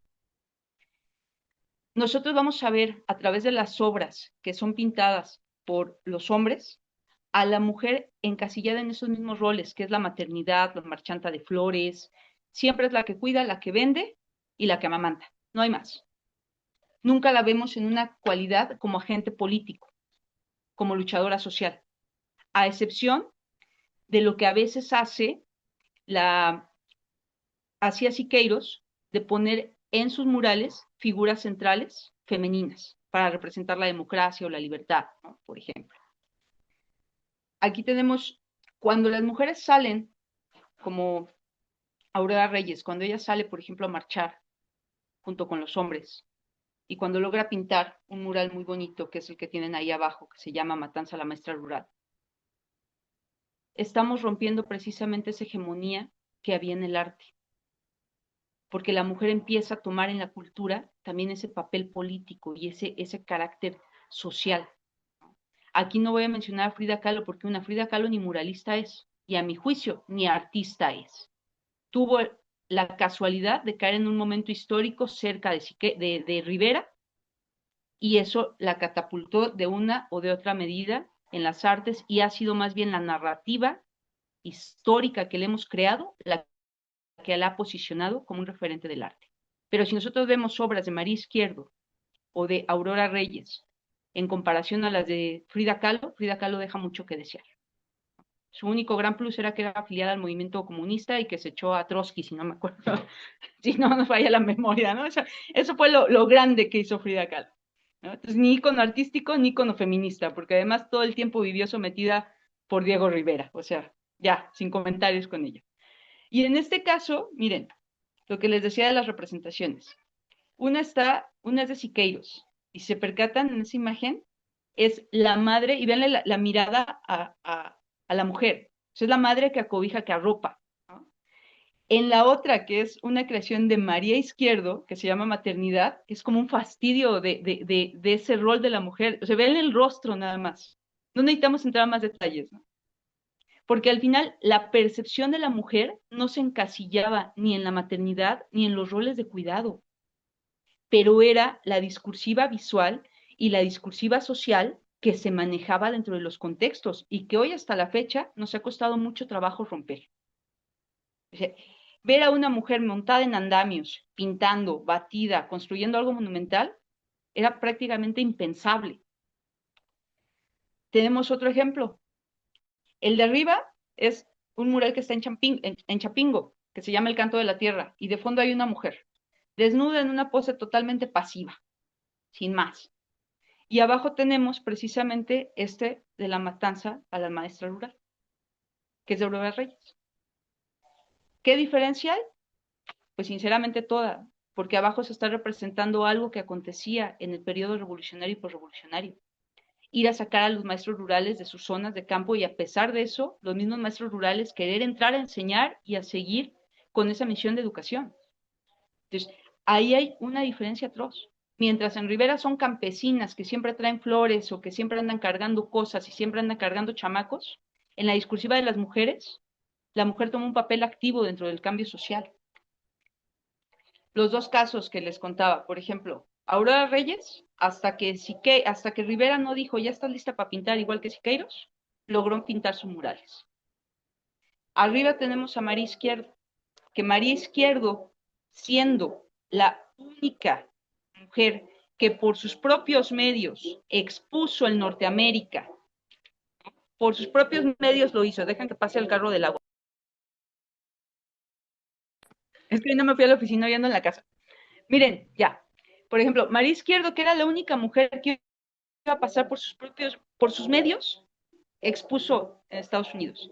Y ella era precisamente la que estaba destinada a pintar el mural en el Palacio del Ayuntamiento de la Ciudad de México. La habían seleccionado para eso en 1945. Pues Rivera, que sinceramente muy intrigoso, acabó diciendo que no tenía la capacidad para llevar a cabo dicha obra. Y ese espacio se lo quedó Diego Rivera, quitándole todo el derecho a María Izquierdo de pintar esto. El que están viendo allí es el boceto de María Izquierdo. Ahí te percatas del dominio que existía dentro del arte y que hasta la fecha no ha sido totalmente reivindicado. Hoy, en la actualidad, los espacios en galerías, en museos y en espacios públicos siguen siendo en un porcentaje más alto para los hombres que para las mujeres artistas. Y eso que hemos avanzado durante un siglo en los derechos de igualdad y de género. Pero ese es un dato que hay que tener muy presente. Hace como un año se presentó un mural de María Izquierdo, un documental de María Izquierdo. Y el documental empezaba diciendo, este no es un documental que ponga a María Izquierdo como figura secundaria por su relación con Rufino Tamayo. Valoramos aquí a la mujer. 3 minutos después, María Izquierdo fue amante de Rufino Tamayo. ¿Cómo es posible eso? O sea, la discursiva de la mujer y la narrativa de la mujer artista es por sus propios méritos, no por los vínculos o las conexiones o el impulso al respaldo de un hombre. Y no es feminismo, es cuestión de igualdad, de que la creación debe valorarse por quien la hace sin importar el género. Y los espacios deberían estar abiertos en la misma medida, de acuerdo a la capacidad creativa y a la capacidad intelectiva. Ahora vamos a otro punto, los fundamentos del muralismo. Bueno, para acabar lo de las mujeres. De unos 15 años para acá, se han estado buscando registros de los murales y la historia de las mujeres muralistas. Bueno, corrijo esa parte, sí, Siqueiros no se lo quedó. Él fue el que negó el espacio. Y esos espacios, y eso vamos a tener a Fanny Rabel, a las hermanas que ahorita se me fue el apellido por leer el comentario, perdón. Hay un libro muy interesante que se llama Eclipse de las 7 lunas, que junta varias de las producciones muralistas de las mujeres y busca empezar a evidenciarlos. Si le pueden echar un ojo, échenle un ojo, vale mucho la pena. Se van a percatar que así como ese encasillamiento de la mujer y la emocionalidad, en el muralismo se rompe por completo y entramos en una crítica social y una cuestión histórica. Y eso es muy, muy interesante. Ahora, lo que les decía de los fundamentos del muralismo. La utilidad social del arte. Ok, bueno, el muralismo va a ser igual a una herramienta viva de cambio político y social. Va a tener identidad y memoria. Va a servir para la educación popular, una educación visual, una transformación social y una participación colectiva. Y tiene un simbolismo histórico. La mayoría de los murales que se realizan son símbolo e identidad de la región donde están hechos. Ejemplo, en las escuelas rurales o en las zonas rurales, nosotros podemos ver murales de la comandanta Ramona, del Che Guevara, de Zapata y de la misma comunidad que son totalmente identitarios de sus causas, de sus luchas y de la defensa que ellos hacen a nivel nacional. Cada uno de los murales que nosotros encontramos siempre va a tener esa representación. Y es muy importante, a mi parecer, que el artista logre conectar con ese valor que va a representar una obra artística. Porque la obra no es para uno, menos en el monumental y en el espacio público, en las instituciones. La obra es para el espectador. y nosotros tenemos la capacidad de aportar, de cambiar o de modificar ciertas percepciones a través de lo que creemos visualmente. La estética y la figuralidad, de lo que les hablaba, por ejemplo, en la primera imagen, ustedes ven una mancha. Esas son nuestras nuevas vanguardias hoy en la actualidad, ¿no? Ustedes van a un museo y ven una cortina pegada y una mancha y es arte. Ahí tenemos una abstracción y de lo abstracto a lo concreto, que es la forma, es el grado de figuralidad, mayor o menor grado de figuralidad. En los murales se utilizó lo que se llamó el realismo socialista. Algunos argumentan que fue la influencia de la Unión Soviética, sí, pero también ya traíamos el antecedente de José Guadalupe Posada nosotros. Y la finalidad que era, que precisamente a mayor figuralidad o más concreta la obra, más se entiende lo que estamos tratando de representar. Eso no quiere decir que nos hagamos hiperrealistas. Eso no quiere decir que no podamos jugar con el surrealismo, pero sí al menos que lo que vamos a dibujar, si es una mujer, se entienda que es una mujer. Si lo que vamos a dibujar se entiende que es un hacha, sea un hacha, precisamente para conectar más con el espectador. ¿Por qué? El espectador funciona de dos formas. Hace una asimilación con la obra, ya sea por experiencia propia, por recuerdo o memoria o por asociación. Si nosotros vemos algún campesino, por ejemplo, nos podemos acordar de alguna historia que nos contaron, o incluso de nuestros abuelos, o incluso de alguna escena que hayamos visto. Y es más fácil de conectar, porque entra la emoción, la sensibilidad, y no se le deja todo el trabajo de interpretación a la razón, que es lo que se hace con la abstracción. En ese caso, por eso los murales ofrecen niveles diferentes de significación. Superficiales, si el contenido es incompleto. ¿A qué voy con esto? Es muy habitual ver obras hoy que están en paredes que tienen una o dos formas nada más. Y esa una y dos formas no dicen más que esas formas. Y al hablar de un contenido completo, es porque van a englobar toda una historia, una realidad o una postura. Entonces va a requerir más elementos para que pueda conectar de esa manera con el espectador. Miren, aquí abajo les pongo un ejemplo. Aquí van a tener una obra de Caballete, que es de Carrasco, que se llama El Pescador. Y luego tienen una, que son los campesinos, se llama Dos cabezas sin rostros, frente a un paisaje de campos de cultivo. Y luego vamos a tener los campesinos de Rivera. La del medio es de Malevich. Esas tres, en los títulos entendemos que son pescadores y campesinos. En la representación visual, la de Malevich, sinceramente no la asociamos a los campesinos porque no contiene ninguno de los elementos que verdaderamente puede identificar un campesino.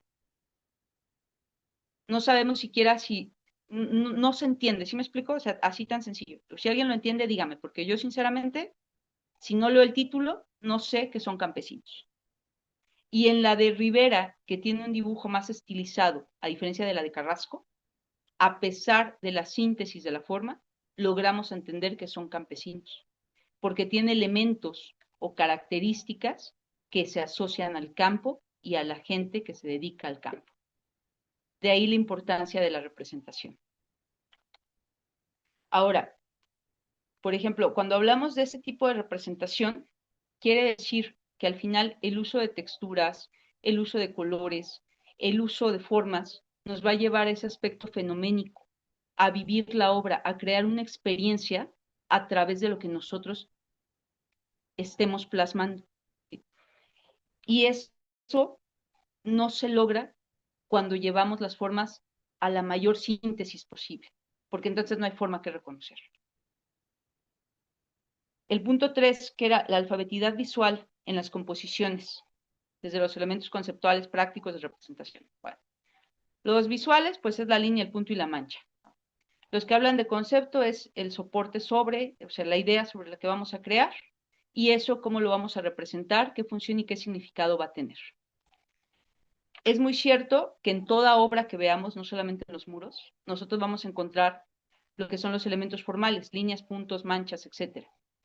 Pero también en la obra mural hay una responsabilidad mayor, que es la alfabetidad visual, es decir, intensificar los elementos, dar una carga de elementos que hagan una lectura más sencilla, pero a la vez un discurso más complejo, porque al final nuestro ojo está educado de manera visual. Y entender que la obra es un puente. La obra mural, en lo particular, no es una creación propia, es un puente entre lo que estás haciendo, pensando, decidiendo, razonando y creando con el espectador. Eso es una obra mural, porque es una obra mural funciona para más gente que lo que puede haber en un museo. Entonces, las denotaciones y las connotaciones que le hagamos a la composición son fundamentales. Nosotros podemos ver una obra y pensar, no sabemos lo que quiso decir el artista. Ok, pero a través de las formas reconocibles podemos darle un significado, una connotación, y no estará muy alejada de lo que el artista quiso representar. La intención del artista separada del egocentrismo del creador.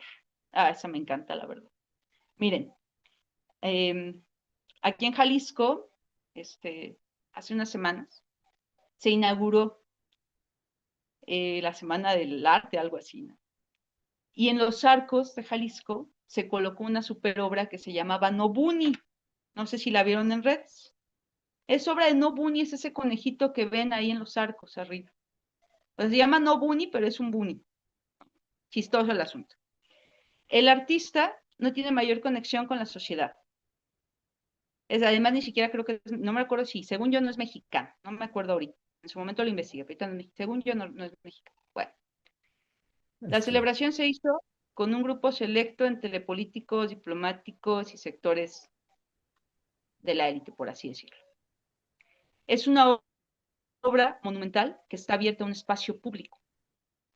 ¿Qué carambas quiere decir un conejito llamado no conejito para todas las personas que entran por los arcos de Jalisco? No hay una conexión entre el espectador y el arte, y tampoco hay un interés del artista por conectar al público o a la gente con lo que crea. ¿Qué diferencia hay? Ahí es donde se separa el egocentrismo del creador. Porque hacer muralismo sí es una cuestión más social.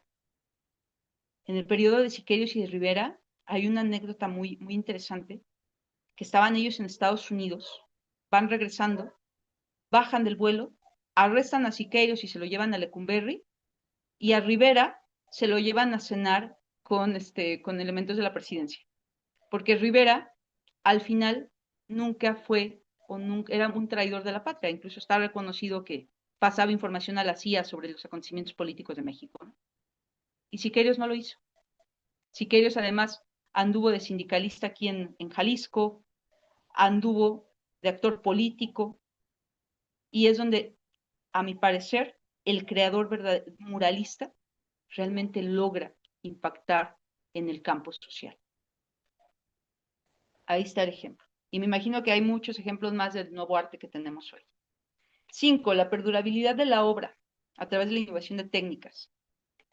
Las técnicas más conocidas en el muralismo, y si alguien quiere saber más de eso, con todo gusto, contácteme. La verdad es que les manejo todas. Aprendí a la vieja vanguardia, entonces. Por ejemplo, es la encáustica, ¿no?, que es la más utilizada. Se utilizan pigmentos, la cera de abeja, el temple, que es donde los colores van disueltos con aglutinantes, la piroxilina, que es la innovación que aportó Siqueiros al muralismo, el mosaico, pedazo de mosaiquería, y el esgrafiado. El esgrafiado, que es colocar una capa de repellado de un color, otra de otro, otra de otro, e ir raspando hasta que vayan saliendo los colores. Entonces queda como un bajo relieve, por así decirlo. Esa es parte de la perdurabilidad de la obra, buscar técnicas que sean funcionales y que duren más de lo que nosotros, no sé, de lo que pudiera durar un aerosol, por ejemplo. La inclusión de materiales para generar proyección y relieves en la obra mural. Bueno, ahí son algunos de mis espacios de trabajo.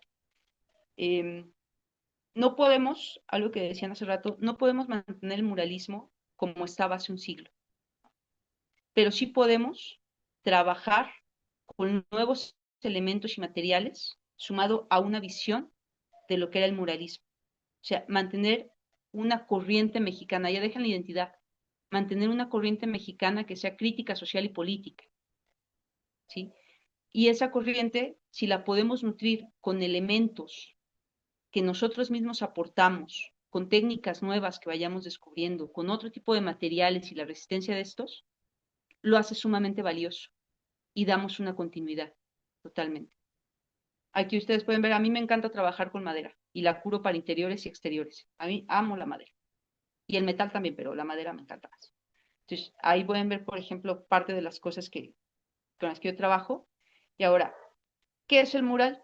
Un conector entre lo real y lo irreal. Posee discursos ideológicos, filosóficos, políticos, históricos y de esperanza. Plantea una complejidad de la existencia humana y colectiva y deconstruye los conceptos y las vivencias que han marcado los tiempos sociales y va a aportar al estar y el habitar de un lugar. El de arriba es un mural mío, nada más que sale rara la foto porque es un mezanín. Hace rato les comentaba de la utilidad y conveniencia. Me imagino que todos vieron el Zapata gay, ¿no? Fue nota nacional, todos vieron el Zapata gay. Pero ¿qué hay detrás del Zapata gay? O sea, la mayoría te va a decir que es codificar la nueva masculinidad, ¿no? Y es el argumento que se le dio. Quitar la masculinidad del macho alfa de Zapata y pasarla a los tiempos modernos. Es cierto. La realidad es que, por ejemplo, Zapata, desde que estuvo Guadalupe Posada haciendo grabados, hacía al caudillo, lo hacía en madera y lo imprimía y le hacía calaveras. Rivera, Siqueiros, Orozco y una infinidad de muralistas pintaron a Zapata, porque Zapata, más allá de lo varonil, representaba la lucha por la tierra indígena, que gracias a él se tienen muchas de las cuestiones y los derechos a las tierras indígenas y a los derechos sociales. Digo, él no solito lo hizo apoyado con Soto y Gama y con otro tipo de personajes. Pero ese Zapata que representa tierra y libertad y que la mayoría de los pueblos rurales lo sigue, lo tiene y lo tiene como lema, fue incentivo de levantamientos sociales, de marchas que venían de Coahuila, de marchas que venían de Oaxaca, de marchas que venían de Chiapas a Ciudad de México, y con el estandarte de Zapata y con la frase tierra y libertad y viva Zapata. Ese conflicto quiere decir que la forma de Zapata pasó a generar un simbolismo y un significado a nivel nacional e histórico, que precisamente por ser incentivador de causas sociales y de levantamientos y manifestaciones, era necesario desvirtuarlo. ¿Sí me explico? Quitarle la fuerza, no a Zapata, a todo lo que significaba Zapata. Yo nada más les digo una cosa, qué complejo es exponer en un museo, en el MUNAL o en Bellas Artes. Es más, en el Museo de la Estampa, que no es tan plus. Es súper complejo. ¿Y cómo nos vamos a explicar que el Chaires, en el 2004, haya expuesto esta obra en uno de los lugares más icónicos de México? Cuando Chaires ni siquiera tiene una trayectoria atrás. El Chaires empieza a tener reconocimiento a partir de esta obra. Antes de esta obra tenía menos currículum que ustedes y que yo. Porque era necesario modificar el simbolismo y el significado de lo que una forma creó. ¿Sí me explico en esa parte? Entonces, basta con que ustedes hagan ese ejercicio de rastrear históricamente los simbolismos y ver en qué punto hay un giro que además un ente de poder, una fuerza de poder permite que se empiece a desvirtuar en instituciones reglamentarias, como lo que pasó con Zapata. Entonces, ahí Zapata no es que represente la nueva masculinidad, es que están anulando el discurso simbólico de tierra y libertad y la defensa de las zonas rurales. Y si recordamos el contexto del 2004, ¿se acuerdan a quién teníamos de presidente en el 2004? ¿Sí se acuerdan? ¿Y se acuerdan todo lo que estaba haciendo con respecto a las zonas rurales y a las tierras? Era necesario detener precisamente la proliferación ideológica y simbólica de Emiliano Zapata. Entonces, esa parte es fundamental entenderla. Lo que les decía, no todo lo que está realizado en muro es muralismo. Perdón, ya sé que a muchos les puede gustar el mural de Mon Laferte, ¿no? Pero al final no es mural, pues, no es muralismo. Es una obra monumental, una creación monumental que está en un muro, pero no es muralismo. muro no es igual a muralismo. El de abajo, que es un elefante, la verdad es que técnicamente está muy chido. Técnicamente dices que padre elefante, pero no tiene mayor significado o trascendencia para catalogarlo como muralismo, por ejemplo. Lo que hablaban hace rato, las expresiones artísticas han cambiado, sí, pero hoy tenemos una discursiva demasiado posmoderna que va rompiendo o va generando una convicción más hacia lo individual y ya no tanto hacia lo colectivo. Desafortunadamente, las causas colectivas tienen que ver con cuestiones muy dolosas en México, como las desapariciones, como los feminicidios, y son grupos, ya no es masa, como era hace un siglo que se juntaban estudiantes, campesinos y todo, y que se veía reflejado y manifestado en las artes. Hoy en lo que tenemos como posmodernidad, el arte prácticamente es un consumo y los murales sirven también para ese consumo y estamos cayendo en una dinámica de deshumanización, sinceramente, porque el arte pierde sentido. Y si el arte no tiene ese sentido, no nos educamos, ¿sí me explico? Es como lo que pasó, que creo que todos ya les rebotó, cuando quitaron la filosofía de las prepas. Hoy nadie tiene nociones ni nadie se cuestiona qué es ser, pensar o existir, ¿no? Y es importante porque eso nos hace saber humanos y nos hace mantenernos con una visión distinta. Hoy se tiene la visión de que artistas somos todos, así como si quieres estudiar carpintería, víntate un tutorial y hoy todos somos carpinteros, porque todas las cosas se han malbaratado. Y el artista no necesariamente tiene que ser el que es de academia, pero sí artista tiene que tener al menos un compromiso consigo mismo. Y sobre todo, algo que ha pasado en el arte. El arte, hoy cualquier objeto es arte. Hasta las burlas que hacen de que si tú pones una cubeta agarrando una gotera, eso le tomas una foto y se vuelve arte. Y eso es una banalidad por completo, porque se vulgariza la expresión estética, se vulgariza lo social y se vulgariza la sensibilidad humana. Las prácticas artísticas en la actualidad sí hacen dudar de la estética, hablando y pegándose al muralismo, sí, porque ya no hay esa importancia por la sensibilidad o por la fibralidad, ¿no? Y sería muy importante volvernos a apostar por la destreza y salirnos del individualismo del creador precisamente. Dejarnos de justificar en esta cuestión de la emocionalidad y el yo para ver la realidad mexicana que tenemos y cómo desde el campo que cada uno llevemos podemos sumar a mejorar las condiciones sociales, ¿no? Y entonces, por ejemplo, ¿de qué manera lo hacemos? Pues no pintar por pintar, pintar con razón. Particularmente, ese es un mural mío, o son fragmentos de un mural mío. Por ejemplo, particularmente, cada obra mural que yo realizo tiene una investigación de fondo, todas. No hay una que no la tenga, porque precisamente tienen esa cuestión histórica y social, ¿no? En ese sentido, miren, por ejemplo, hice un mural de Allende que está en el CUSH, en el centro universitario, y tiene toda una investigación de fondo de la Operación Cóndor, de cómo fue el golpe de Estado de Pinochet, porque de otra manera, si tú no conoces cómo pasas eso a las formas, y eso es sumamente importante, pasar las cosas a formas, ¿no? Les puedo enseñar un poquito de lo que hago, porque creo que también ese era el fin. Perdón que se los ponga de mis redes sociales, ¿eh? Ahí está. Ese es el último mural que hice. Es una talla en madera que precisamente busca reivindicar las luchas de mujeres desde abajo, no las que firman en el papelito o las que firmaron, sino las mujeres indígenas, las de las zonas rurales, que desde inicios del siglo pasado estuvieron en la defensa por sus derechos, ¿no? Eso está en el Tribunal Electoral de aquí del estado de Jalisco. Ese es uno, por ejemplo. Déjenles pongo otro rapidísimo. Este es otro. Este está ahí en Parota, con un tratamiento diferente. Y este habla de las mujeres más icónicas, desde Rosario Castellanos, María Izquierdo, La Gachita, Graciela Amador, que fue la esposa de Siqueiros y gran colaboradora del Machete, de las luchas del sometimiento religioso en las comunidades indígenas hacia las mujeres, de los cambios que hubo con la conquista.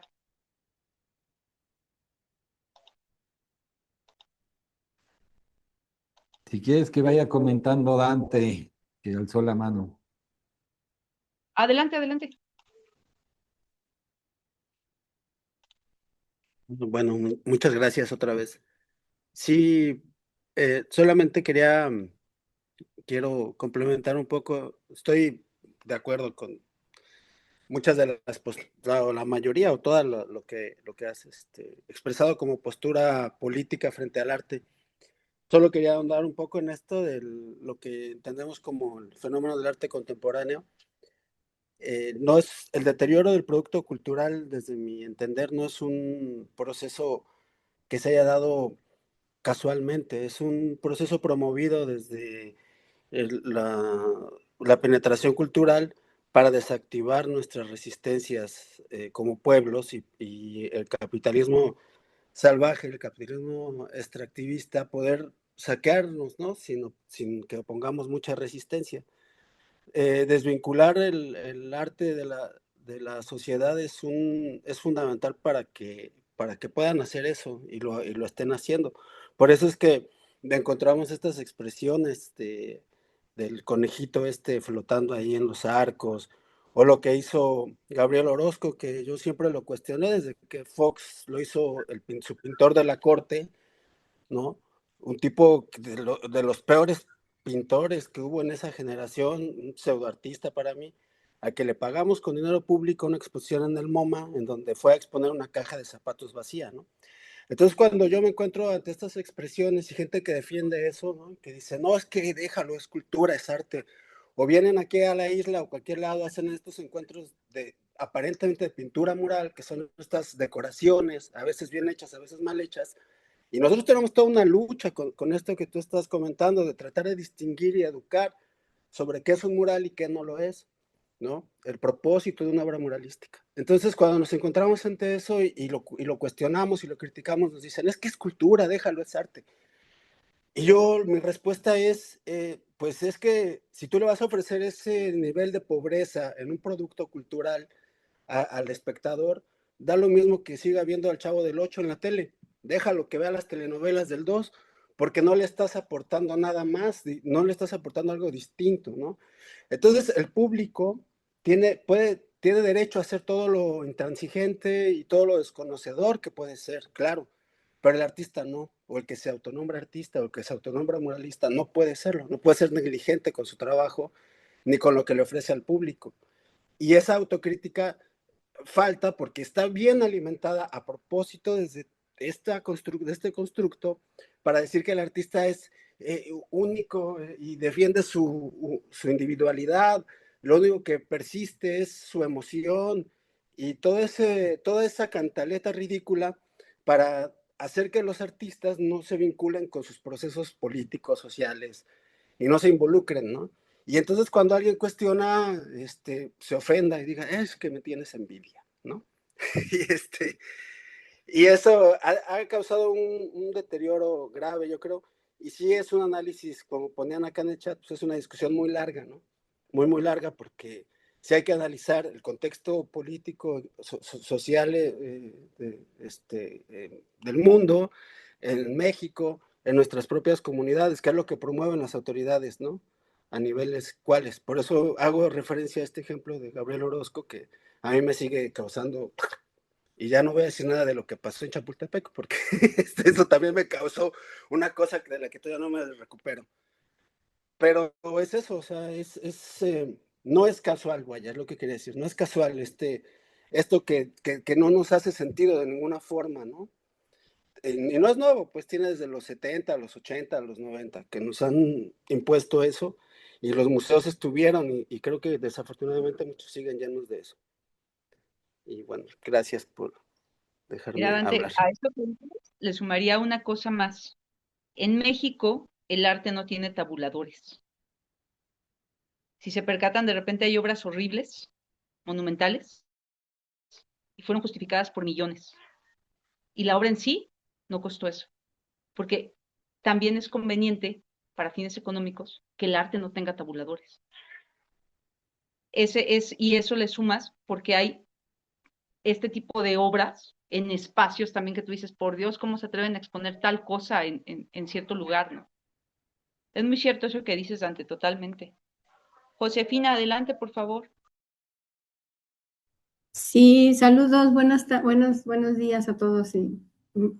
Es un halago escucharte y pues yo nada más quiero comentar poquitas cosas donde comentabas de que si un político que está dando la cara por un país, pues no importa qué partido sea, pero que haga cosas buenas. Yo apoyo eso mucho.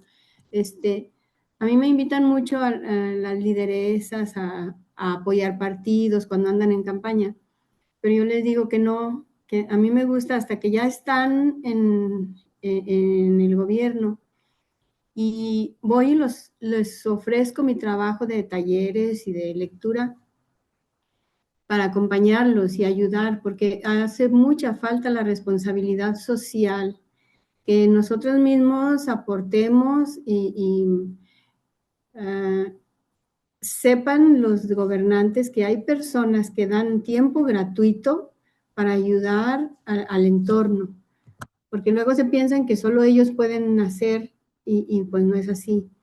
Y también entiendo, porque me llegan muchos avisos de, ¿cómo se llama? Los que apoyan donatarios internacionales. Yo no soy asociación, pero me llegan esos avisos. Y entre los textos que me comparten dicen que prefieren aportar a las personas independientes porque saben que el beneficio va a llegar directo a la comunidad. No se va a quedar ni un centavo a los gobernantes. Y esa es una aportación.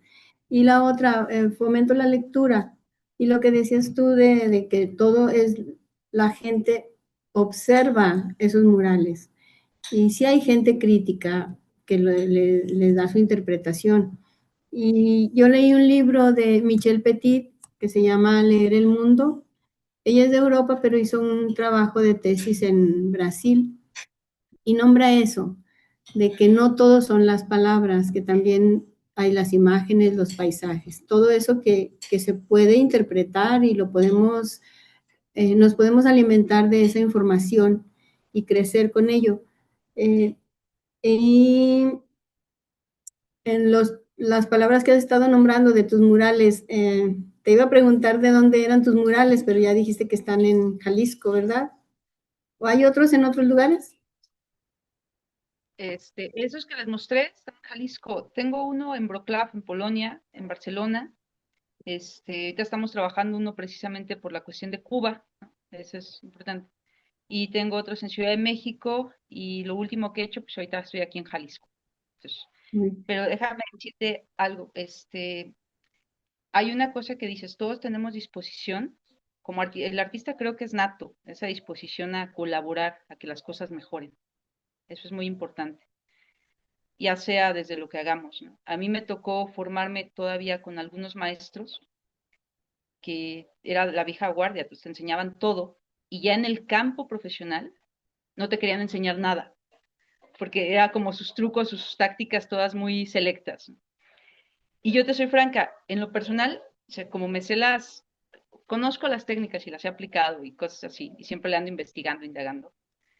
Yo soy de las que entre más puedas pasar el conocimiento mejor, porque se trata de que existamos más muralistas, no menos muralistas, ¿no? Se trata de que continuemos mejorando las cosas. Entonces, eso Así es es. súper importante, pues, esa convicción que se tiene.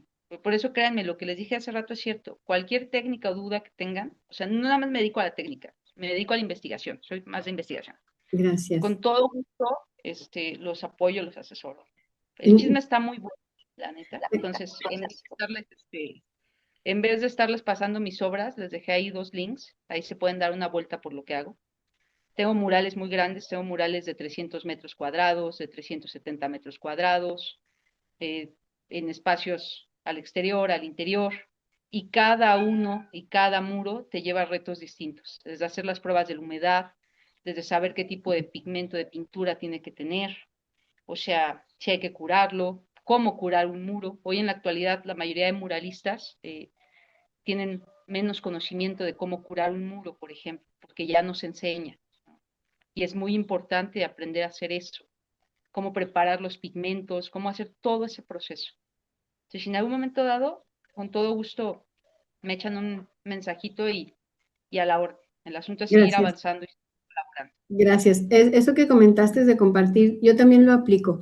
Cuando hago una interpretación de cuento, en una narración oral, en alguna presentación, yo les ofrezco al final, como les digo, como pusieron mucha atención y contestaron todas las preguntas, les voy a hacer un acto de magia.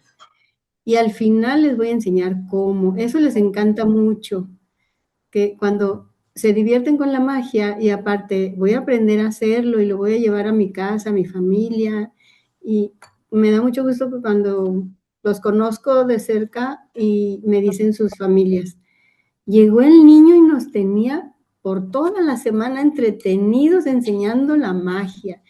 Me encanta cuando dicen, convivimos tanto y que pues ese es el objetivo cuando comparto, que el niño lleve algo a sus casas, que convivan, que platiquen y que tengan un rato agradable. Y sí, pues eso es replicar, que se replique lo que hacemos. Y pues muchas gracias. Vamos cerrando, hay todavía 4 intervenciones, les damos entrada a las 4. Les pido que lo hagamos ágil. Adelante, Leoncio, Joana. Yo escucho las intervenciones y si tengo que algo que decir o me preguntan, respondo, ¿te parece? Para hacerlo ágil. Gracias. Adelante, Leoncio. Mm, Bueno, no sé si, bueno, no sé, pero a lo mejor sí eres muy buena fotografiando, lo he visto. Tú sabes cómo, yo como aficionado a la fotografía, si hubiera una obra así muralista y se me hiciera muy padre, muy hermosa, muy llamativa, digámosle, ¿cómo es que puedo capturar esa esencia de ese mural en medio de la fotografía? Muy sencillo, no te olvides del espacio arquitectónico. Ah, Si tú le tomas la obra a la mera obra, pierde ujú. sentido. Recuérdate que uno de los principios del muralismo, cuando habla precisamente de esta cuestión de la técnica, es que tienes que pensar también en el espacio donde se va a hacer. No sé, si tú tienes un edificio al estilo colonial, no le vas a meter un formato o una manera súper moderna. Tienes que ir acoplando también tu formato y tus cosas de acuerdo a la arquitectura. Y una forma de que en una fotografía luzcan siempre es resaltar detalles de esa arquitectura, de ver cómo el mural se integra al espacio que lo ocupa. Eso sería una de las recomendaciones que te doy, porque eso hace que luzca el mural. Mm, Exactamente como qué tipo de espacios son en los que más puedo encontrar murales, según tu experiencia. Murales, depende de qué tipo de murales. Los murales rupestres, diría acá, que no se llama Derek, pero tiene el nombre de Derek. este, por ejemplo, pues te vas a Bellas Artes, si vienes aquí a Jalisco, pues te puedes irte al Paraninfo, hay un montón de espacios, pero te voy a ser franca, lo valioso sería rescatar las obras murales que se han hecho en los últimos 20, 30 años, porque esa es la nueva identidad que se busca construir, ¿no? Que se busca continuar. Entonces, si te vas a echar un clavado por murales, ahí mándame un mensajito y te paso un montón de lugares donde puedes ver, sin tema. Muy bien, Mándame. ¿tienes un número o ahí en tus páginas puedo contactarte? Les Miren, yo dejamos los espero, contactos. Les ahí está dejamos mi los número, contactos a todos. ahí está mi Les, Gracias. número, deja- por si me escriben. les dejamos los contactos. Ahí ya puso su. Miguel Ángel, adelante. Buenos días a todos. Yo los saludo desde el estado de Morelos, el pueblo de Yautepec, y me gustaría compartirles un poco de lo que sucede respecto al muralismo aquí en el estado y en todo el país, creo. Existe gran ímpetu de parte de los jóvenes de crear imágenes, porque pues sabemos que somos una cultura de artistas, de gente de imagen visual. Solo que en gran medida se ha limitado el tema del muralismo, o en pocas palabras, al grafiti o al aerosol, que está en todos lados. Aquí, por ejemplo, en el pueblo, hace unos años hubo un festival internacional de mucha gente importante de Europa y el municipio incluso invirtió dinero para traerlos. La pregunta sería, ¿de qué manera podríamos promover toda esa cultura del muralismo tan importante que hemos tenido en la historia y de qué manera podrían crearse talleres de sensibilización para todos esos jóvenes que yo creo que son millones en el país que están interesados en pintar, no solo murales o grafitis, sino que en general todo tipo de medios? ¿De qué manera podría volverse a levantar, a darle un lugar preponderante a esa gran cultura, a ese gran legado que nos dejaron nuestros muralistas mexicanos, hablando de la escuela de Rivera, de Siqueiros, porque mucha gente desconoce esa parte de la historia y la importancia y la relevancia de esa época? Creo que sería importante pues darle lugar a nuestra tradición más allá de lo adoptado, porque finalmente este tema del aerosol y el graffiti pues es algo que viene de fuera. Mira, yo te diría que aproveches este tipo de espacios porque habemos artistas de un montón de estados y vincular el arte con las redes sociales, que hoy es posible hacer eso, hacer algún evento, si tú quieres, de manera, créeme que de los que estamos aquí, la mayoría te vamos a decir que sí, y que eso se extrapole a cada uno de los estados, llámese cursos virtuales o clases virtuales, en algún pequeño seminario que se dé, y se va armando y se va generando. Hoy pienso que no pasan, creo que nos sobran opciones y alternativas con la tecnología, con la disposición de los colegas que están en distintos estados, con mi disposición, y lo podemos hacer, porque sí es importante recobrar estos fundamentos y principalmente volver a llenar las redes o al menos subir contenido que sea más adecuado, que sea menos individualista, que sea más colectivo, que sea más en función de principios y de humanismo, por ejemplo. Y si Sí, nosotros creo. generamos estos espacios, yo creo que es posible, porque al menos cada uno de nosotros conoce un pequeño grupo o trabaja con algunas comunidades y podemos empezar de ahí. Al final es hacer una cadenita, que de un grupo se suma a otro y vamos de poco a poco avanzando. Al menos así lo he hecho. Por ejemplo, yo te soy franca, el hecho de que esta conversación no sea un hablarles de mis maravillas artísticas o mi decadencia artística, tiene ese fundamento, ¿no? Que al final, pues sí, uno hace, pues sí, pero hay cosas más importantes que podemos dialogar o aportar. Yo Entonces, Sí, sí, sí, aprovecho nada más para perdón. decir, este espacio pretende hacer esto, ¿no? O sea, tanto la revista de identidad gráfica comunitaria como estos talleres y trabajo de intervenciones artísticas, murales y la creación en los libros de texto. Lo que estamos buscando dentro de la Secretaría es Claro. abrir un espacio, crear una identidad, rescatar nuestra identidad. Por eso decía yo que cada uno de ustedes que son representantes de sus estados, ustedes tienen que representar, digamos, su tradición, su cultura, su problemática, si tienen un problema con el agua, que lo representen en sus ilustraciones para los libros, que tomen eso como un eje para el taller que van a desarrollar en la escuela, o que lo tomen y lo trabajen con la comunidad para desarrollar en conjunto con ellos la expresión e intervención artística o mural, ¿no? Ya con esta distinción que hace esta Joana sobre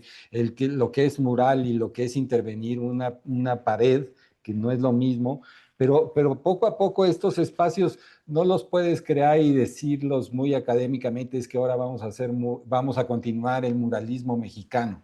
No, no funciona así, sino es crear estos espacios, es dialogar, discutir, invitar a Joana a que participe para generar este diálogo. Y lo que creo que lo comentábamos antes, Joana y yo, fuera del aire, es al final no es hacer lo mismo que hacían antes, sino esto es un movimiento que se tiene que generar y crear y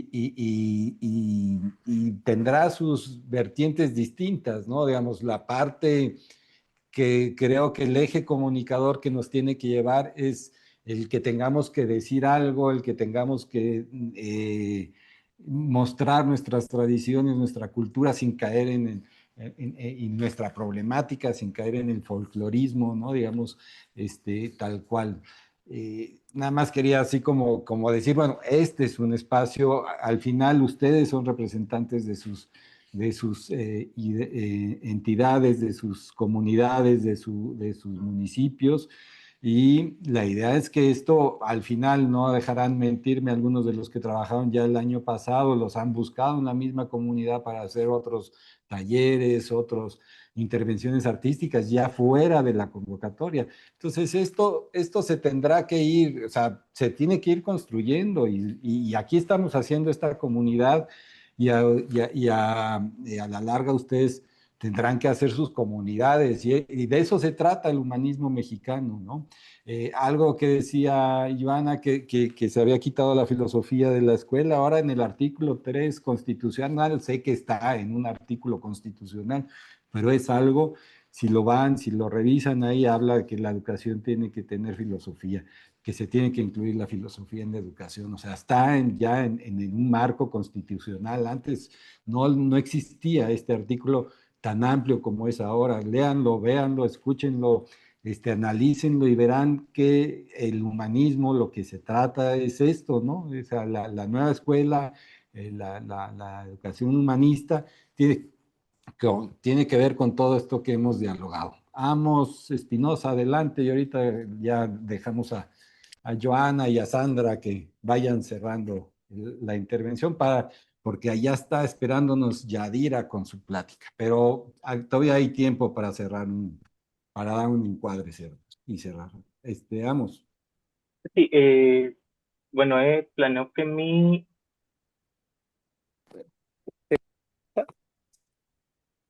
Casi no te escuchamos. ¿Es, ¿Mejoró el audio o sigue Ya escuchándose igual? mejoró, ya Ah, ok. mejoró. Bueno, retomando esta idea de las corrientes y los movimientos sociales, obviamente de una perspectiva artística, creo que es muy importante la incorporación de juventudes para que una corriente se mantenga viva y en constante crecimiento.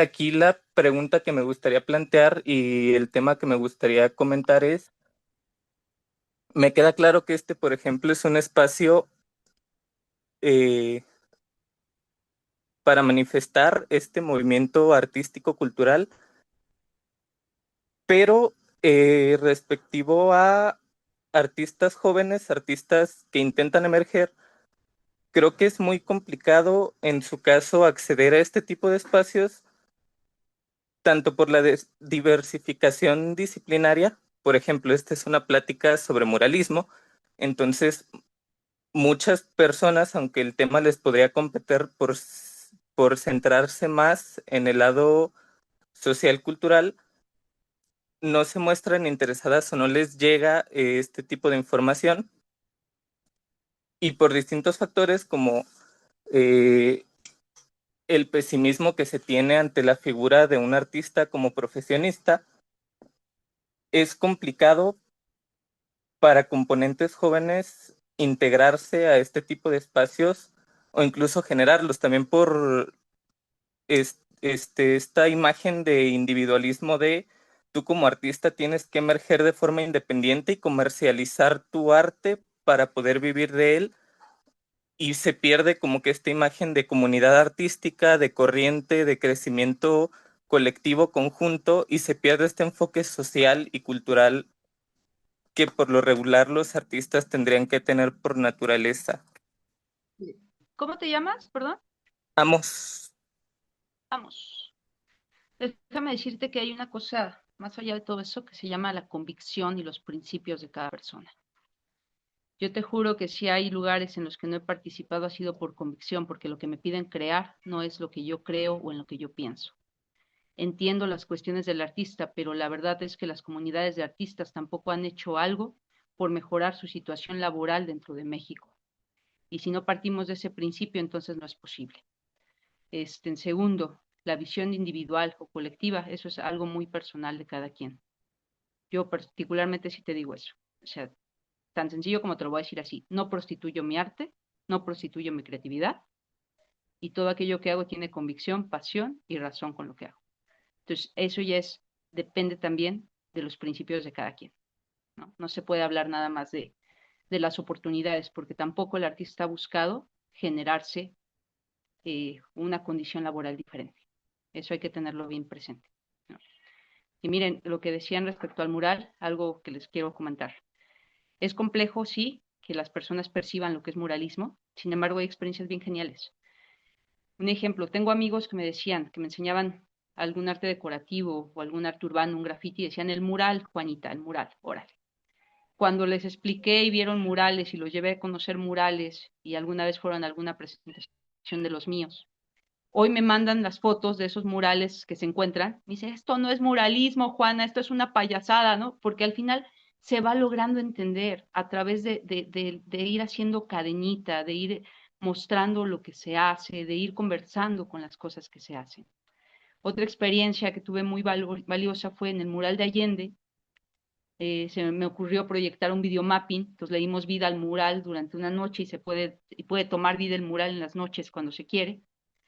Y había estudiantes o chavos que no sabían lo que había hecho Estados Unidos con los pueblos de América, por ejemplo, lo que había hecho en el golpe de Estado en Chile. Y en la narrativa discursiva, porque al final hay una narrativa de audio que te narra brevemente la iconografía del mural, muy sensible, muy el audio, pues. Y salieron los chavos llorando y sorprendidos porque no conocían esa parte de la historia. Y entonces ahí les vas generando esa conciencia social, porque es el artista, es la colectividad y al final es el espacio donde se pinte, ¿no? Entonces, sí se puede, el asunto es ir avanzando y construyendo redes y precisamente construir también la manera en la que se debe de defender el gremio del artista. Más allá de quejarnos, yo soy del hecho de que tenemos que aportar y hacer, sinceramente, proponer y llevar a cabo, ¿no? Porque podemos evidenciar miles de defectos, pero necesitamos proponer. Eso es lo único que les digo al comentario. Sandra, adelante, por favor. Hola, muchas gracias primero que nada por tu participación. Me gustó muchísimo, me tuviste súper entretenida y muy contenta con todos los contenidos. La relación entre el arte o las expresiones culturales y la política es un tema que a mí me maravilla, me interesa un montón. Y un poco en relación con lo que comentaba hace rato, creo que fue Miguel, este, y pues también lo que tú mencionas, un tema que me parece muy importante en esta diferenciación entre mural, intervención urbana o graffiti, es cómo muchas veces se utiliza ese individualismo del artista para el blanqueamiento de una ciudad o de un cierto espacio. A mí es un tema que me interesa tanto que lo estuve estudiando durante la maestría y se ve un montón, por ejemplo, justo en estas expresiones que, ¿cómo se dice? Encuentros de muralismo que le llaman, que se volvieron muy repetitivos o se han vuelto muy repetitivos a lo largo y ancho de todo el país. Una de las primeras veces que yo participé en uno de estos supuestos encuentros me decepcionó un montón porque pues me di cuenta que nada más era utilizar justo el ego del artista o las ganas de ser visto, precarizar su trabajo porque se les daba apenas lo necesario, a veces ni alcanzaba suficiente como para el material, y con eso, con un presupuesto relativamente bajo, podían limpiar grandes áreas de la ciudad. Entonces, este es un tema que a mí, pues, me atravesó personalmente en su momento. Concuerdo con lo que mencionas sobre las convicciones. Yo también hay lugares o espacios a los que, pues, he decidido mejor ya no acercarme porque, pues, no concuerdan con mi propia visión y con mi ética. Y pues nada más, muchas gracias. Si tuvieras algo que decir respecto a esto que te digo del uso de la intervención en muro, de la intervención pictórica en muro en espacios públicos como una herramienta de blanqueamiento o de gentrificación, estaría increíble. Gracias. Mira, te cuento rápido. Aquí en Jalisco tenemos ven que viene el mundial, ¿no? El maravilloso mundial. Y aquí en Jalisco, estando en el Parque Rojo, había una obra que representaba la lucha de las mujeres y representaba la lucha de Palestina y todo este dominio que se ha dado por el imperialismo. Bueno, ahorita que ya viene el mundial, esa zona está bardeada porque se está quitando ese mural, por ejemplo, ¿no? Al final va a estar el interés de la imagen que quieran representar los gobernadores de cada región por aquellas cosas que no deben verse. Lo mismo pasó, por ejemplo, con la glorieta de las desaparecidas, que quitaron todo y volvieron a dejarla divina. Y es borrar las cuestiones de la realidad mexicana que tenemos. Lo que les decía hace rato, el hecho de no tener tabuladores en el arte, el no ser un gremio que tenga una clasificación como trabajador, nos afecta constantemente, porque obviamente somos como la retacería que le resuelve las cosas y que se utiliza la creación precisamente para llevar ciertos proyectos de gobierno. A mí me ha encantado cómo han sacado desde hace mucho, ya tiene rato, que traen esta onda del muralismo y les dan espacios de 1 metro por 2 metros y les dan el material y ya porque les dan una constancia, ya con eso estamos, ¿no? Ni siquiera hay una intención de retribuir la parte de la creación. Y muchos de los artistas se dejan llevar precisamente por este tipo de situaciones, que no tienen ni un enfoque social. Miren, yo he hecho trabajos, algunos que ni he cobrado. ¿Por qué? Porque tienen una carga social. Otros que los balanceo de otra manera. El asunto es vivir uno y ayudar también al otro, ¿no? Esa es mi visión, pues. Entonces, sí, como artistas yo les digo algo, tendríamos que bajarle al ego. La sociedad nos ve como los que nunca dejamos la marihuana y nunca aterrizamos en nada, y el gobierno nos mira como los que podemos crearles cosas a través de otro tipo de dinámicas, ¿no? Precisamente por ese olvido que se tiene en el arte. Entonces, sería importante empezar a definirnos como comunidad artística. Pues muy bien, Joana. Se agradece mucho tu participación. Creo que yo se los comentaba en toda la semana a los compañeros que no se perdieran este día, y es porque también viene el cierre de Yadira. No sé si quieras cerrar, tú dar un encuadre, cerrar con algún comentario general, o ya le damos a Brevemente, entrar. los que son creadores, dedíquense a crear. Un Eso. detalle que quiero aclarar, nadie mencionó en esta presentación que las obras de los otros eran payasadas. Hay que aclarar ese punto porque está ese comentario. Nadie lo mencionó. Se respeta cada una de las creaciones que se haga, más bien se determinó que unas cosas están como muralismo por las características que puedan poseer, otras son arte decorativo, otras son manifestaciones artísticas. No todo lo que se crea es arte, son manifestaciones o expresiones artísticas y de ahí el valor de arte lo dará la historia y el tiempo, ¿no? Entonces, para aclarar ese punto. Sigan creando, compartan lo que hagan y sobre todo hay que hacer mucha comunidad en el arte. Eso nada más. Quedo a la orden y les agradezco muchísimo. Bienvenida a este proyecto. Espero que también participes con El una detalle, sí, intervención. pero es una expresión que mis amistades me decían de que era una payasada después de que veían algo, desde el juicio comparativo que ellos daban, no desde la perspectiva que nosotros estamos manejando el tema, nada más. Excelente, qué bueno que aclaras para que no quede duda de cuál era la intención. Bueno, pues muchas gracias, enriquecedor. Realmente dejas muchos puntos para meditar y para estar en en estas charlas de sensibilización, digo, que busca eso, que tengan más elementos, que les creen intereses, dudas, que los invitemos a investigar, a conocer más.